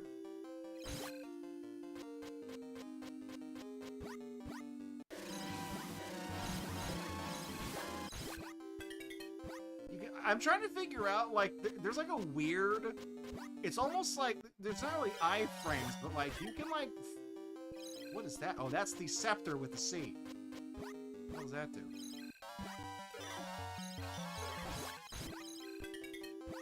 Because you can... There's not really iframes, but you can just kind of, like, disregard being attacked by an enemy. And, like, you can, like, jump through their attack. I can't really explain it, but... Like, kind of how I just, like, rebounded myself in there and then just, like, knife that guy. You can just do that. You can just, like... You can just hit stun yourself into the enemies and then just, like, chop them down. That's a great mechanic. So, like, right now, I am intentionally just staying in the dragon's face.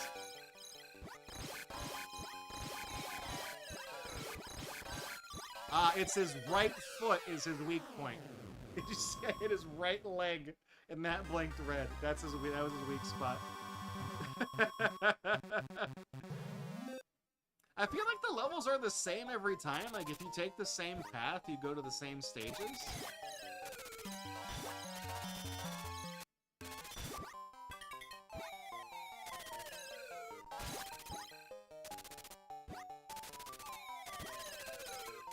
At least it feels the same.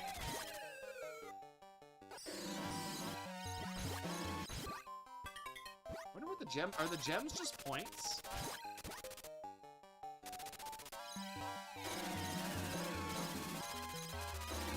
Okay, the rebound, the rhinos. God,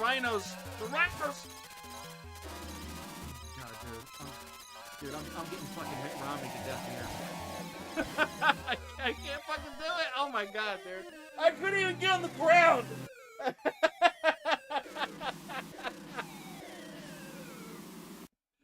Okay, if I hold L1 and R2, do I just hold it and like put in a credit? No, that didn't. I didn't see. Let's do one more. Let's do one more. Go. Yeah, I got infinite juggled. I got a wombo comboed, okay? Like straight up, that is the actual textbook definition of a wombo combo. He didn't even attack me.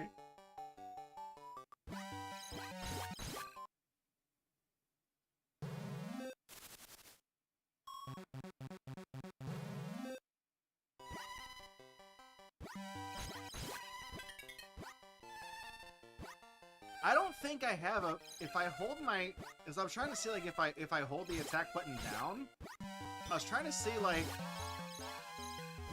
So when he swings his sword, if I swing mine into him, then I will deflect his attack. But I don't think I have like a parry. I have a jump and I have a special.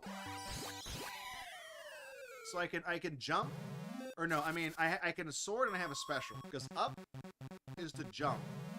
Let me see, like, if I press... Well, we're at the dragon now.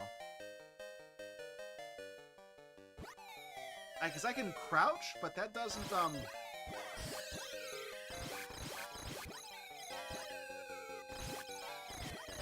The crouching doesn't seem to, like, block.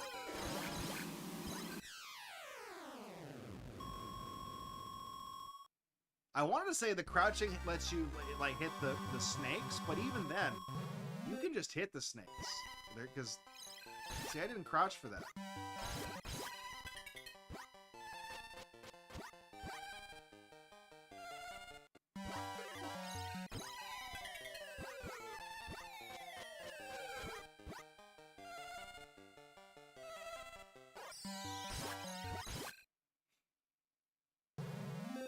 I wonder, like, it seems like the levels are the same on this, so this almost seems like a game that can be, like, speedrun. What if I go down? What's down here? I mean, spooky, scary skeletons, of course. Health.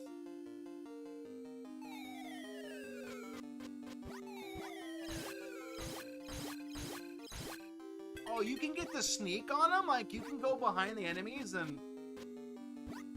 Okay, that's cool. Oh, right. I thought I just had a regular... Okay, well, I didn't know I was going to do that. I thought I had a regular fireball out.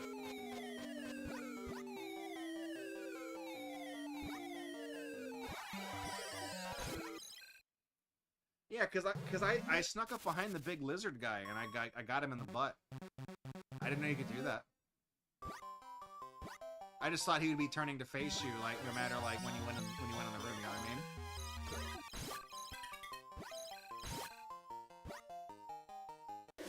I mean? Yeah, the little dance emote, he does kind of look like that, Emporio, whenever he's, like, I'm sorry, Orky Warpin, whenever he's, like, rebounding back and forth. Okay, whatever that was, like, I did, like, a lunge somehow, so maybe there are some advanced moves, because that wasn't just a regular sword swing.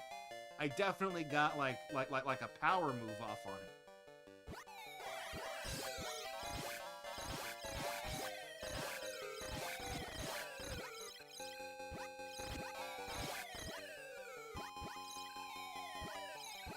Okay. You hold... Oh, yeah, look, you can do like a Zelda thing? Yeah, because I did it downward, so if you jump... Okay. I think if you jump and hold down... No? Okay, there's a... How'd I do that? Yeah, if you're falling... Oh, hang on, we got the LMAO here.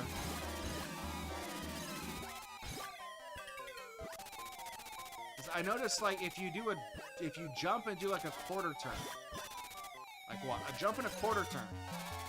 It's like he holds the sword out. He does like that lunge.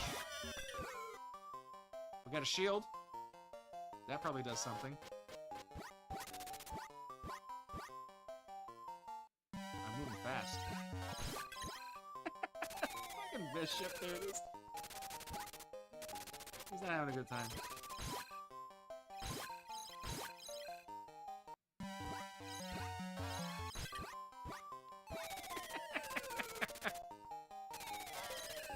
Is the Bishop, like, weak to the thing that I have? Does that just do more damage to him or something? Okay, I've been in here. Shit. The cave guy's gonna come get me. You know, everybody's afraid of the cave shark, but really what you gotta worry about is the cave deli. That's what you gotta worry about. Nobody really thinks about that one. Okay, now, get him. Yeah, okay, I got like a downward. I did get him. I'm just trying to figure out like how you get him to stab down. I got the lunge like that. I figured that out. Yeah, I got him. I cut him with that. Also, again, the shield makes you run fast. Is that what shields are normally known to do? Okay, now we're. I don't know how I got him to run fast. He just seems to like. He just does it on his own. He just decides to hustle when he feels like it. Okay.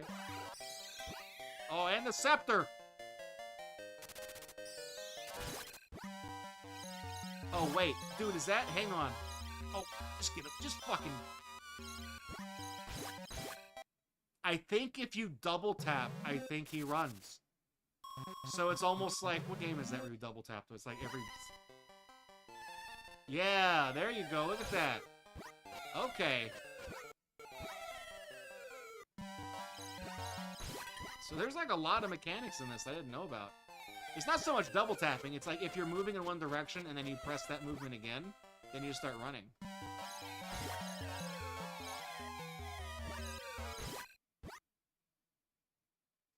Okay, this is uncharted territory. I think I died last time in that stage because the cave guy got me. All right, I want to use the big full screen blinking thing as soon as I touch the ground here, so just heads up.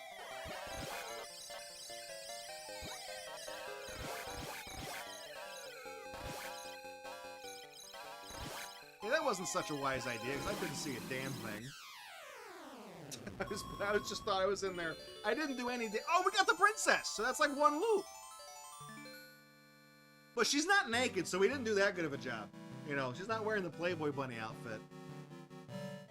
Maybe she gets skimpier every time you, like, if you do another loop. Let's see how far we can make it before we get a game over. Now that you've seen one loop.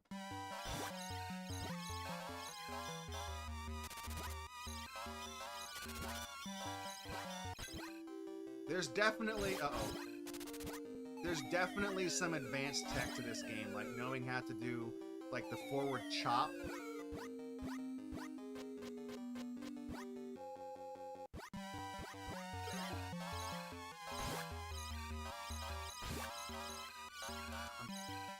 Oh my god. Yeah, he got me. Oh, wait, maybe not. I was trying to figure out how I did the downward stab.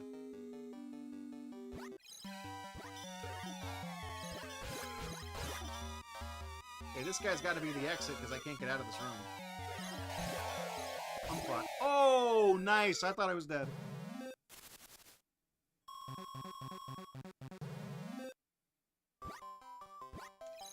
Yeah, okay, so that's how you do it. Is it only when you're falling straight? Maybe it's only when you're falling down like a shaft. Maybe? That, like, protects you in case there's an enemy underneath you? I'm pretty able to reliably able to get it here. Down. Okay, now for some reason I'm just like mowing these guys down. Like they're not doing any damage to me.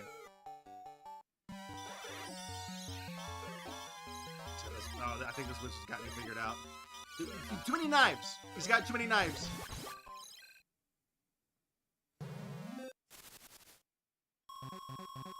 Go up to the castle.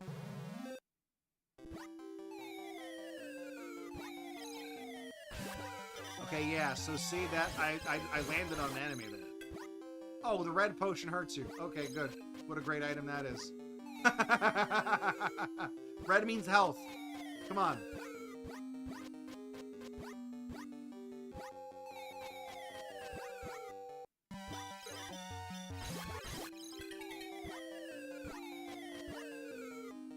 If you're good about getting like right in their face, you can pretty much take out the enemies pretty quickly. That seems to be the trick.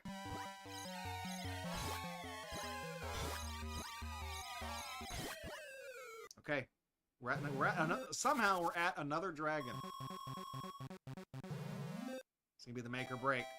I only got 123 points of health. He's probably gonna kill me. They get more every time, right? Yeah, 90.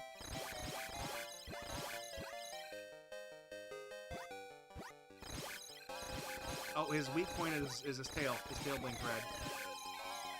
Oh no, the snake! Oh, the snake bit me! No! Ah!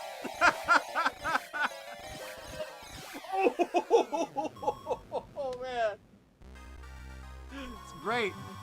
Edge of your seat gameplay here. We're still in.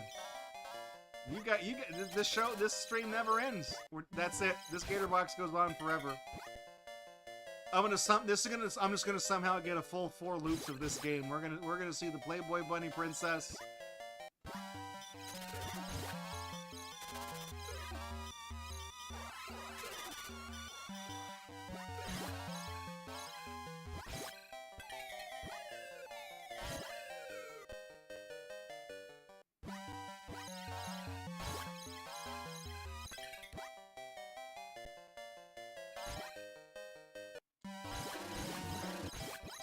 I got the scepter back. I don't know what made me lose the shield. I don't know where I lost that. Oh shit! Nope, nope, nope.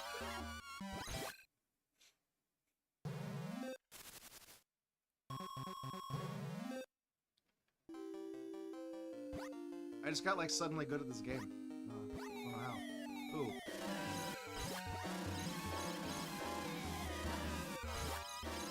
Okay, this lizard guy is actually like low-key, like the most dangerous boss in this game.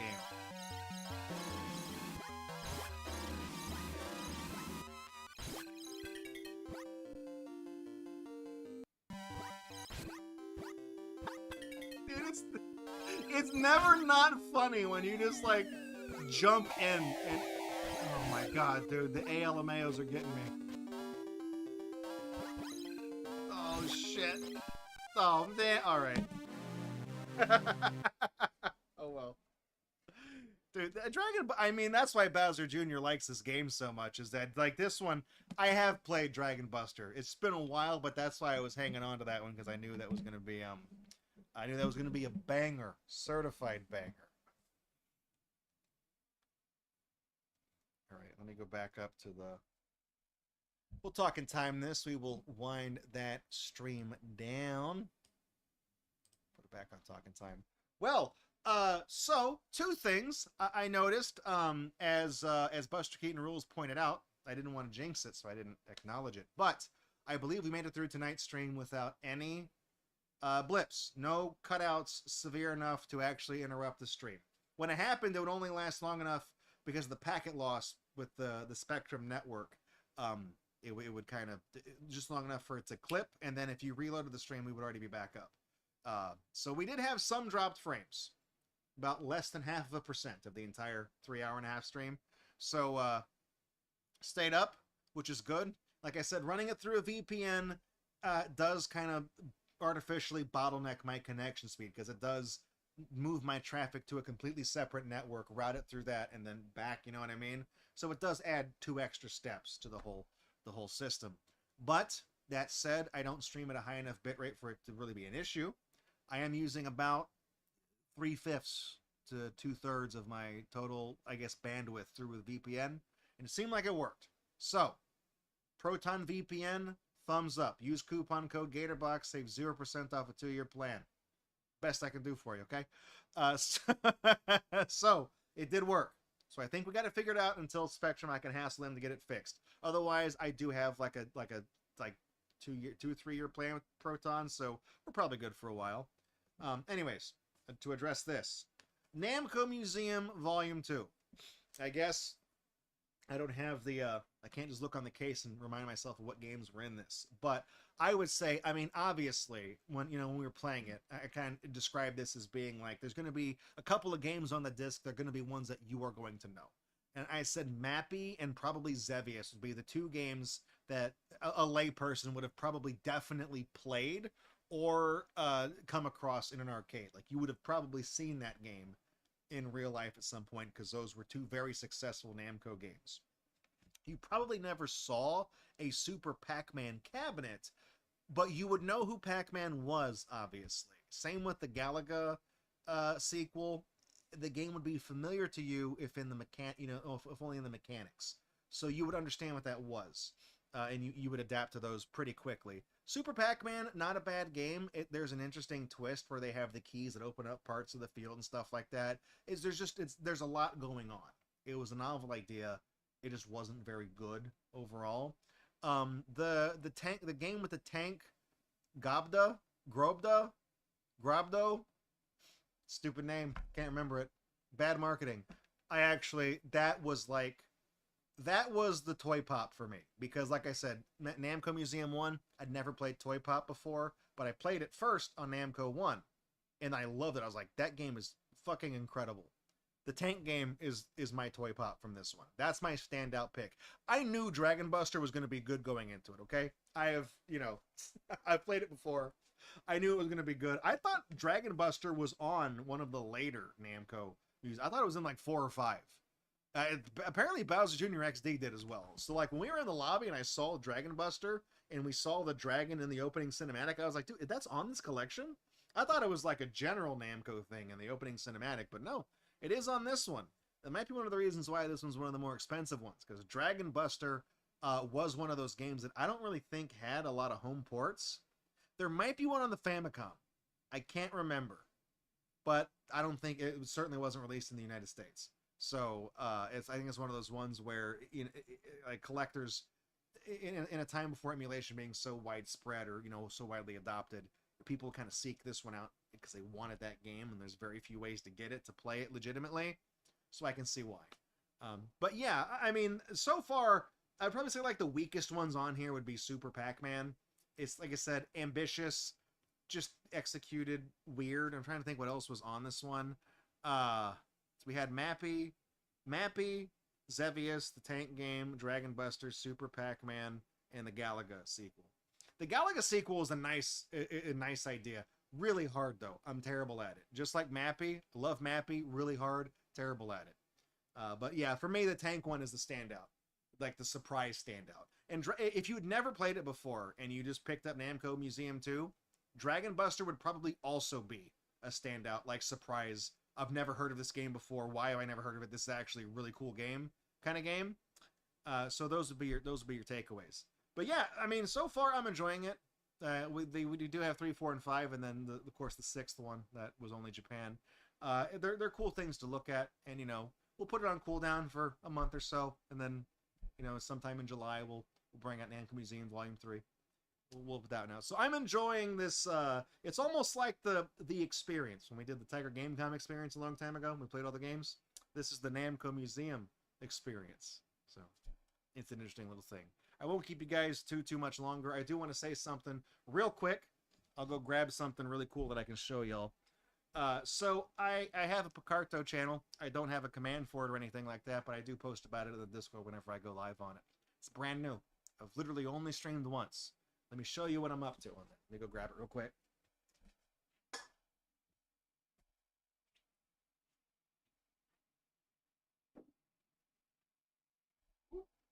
All right. I got this big ass sheet. This is actually watercolor paper, I think, so I'm drawing on it with ink because I'm stupid.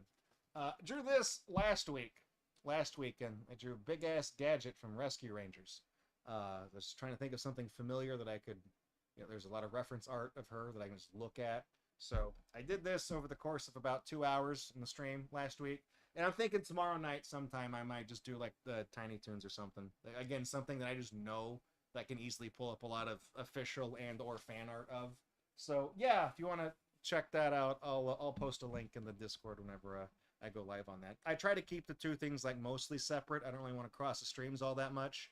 This is an old remnant of what I used to do before I did Gatorbox. So I'm trying to just kind of do that for my own enjoyment, and it's fun to be creative and stuff like that. So just kind of something that isn't really part of this stream, but if you like drawing and stuff like that, then I have a second thing I do, a whole drafting table with its own computer built into the table because I'm weird like that. So anyways, thank you thank you for coming out to the stream tonight. I appreciate it.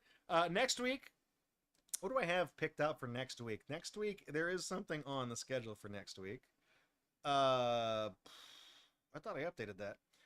It is the TCG Card Shop Simulator for PC, another slop game that I'm pretty sure will be just like the Hot Wheels game we played earlier this year. But this one is, I think, a different developer, so it should be slightly different. But it'll probably be more of the same thing. Oh, well, thank you. Buster Keaton Rules says you've certainly gotten better since Gatorbox of Crayons.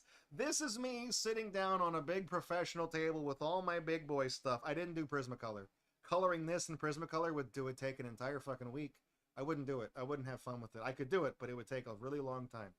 But yeah, and that's me with, you know, looking at pictures of the character and everything else. We were doing Gatorbox of Crayons. I'm literally like kind of guessing from memory what these things look like and just sketching it and scribbling it in Prismacolor really fast over the course of like 45 minutes. So, you know, when I take twice as long and I only do pencil and ink, it comes out a lot better. But thank you for the compliments. I appreciate it. So anyways, I'm gonna roll the credits. I'll see you guys in the Discord. In the meantime, have a fantastic weekend. If I see you when I'm drawing stuff, you know, that's great. If not, don't worry about it. No pressure. I just kind of goof off on that. So like I said, next week's thing will be the TCG Card Shop Simulator.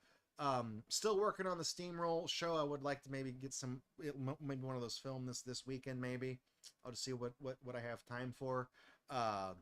Just kind of trying to juggle a couple of things, and I'll keep you guys posted in the coming attractions thing on Discord as well. So thank you. Good night. God bless. I love you. Here's the credits. I'll see you back here next week for some more Steam Slop.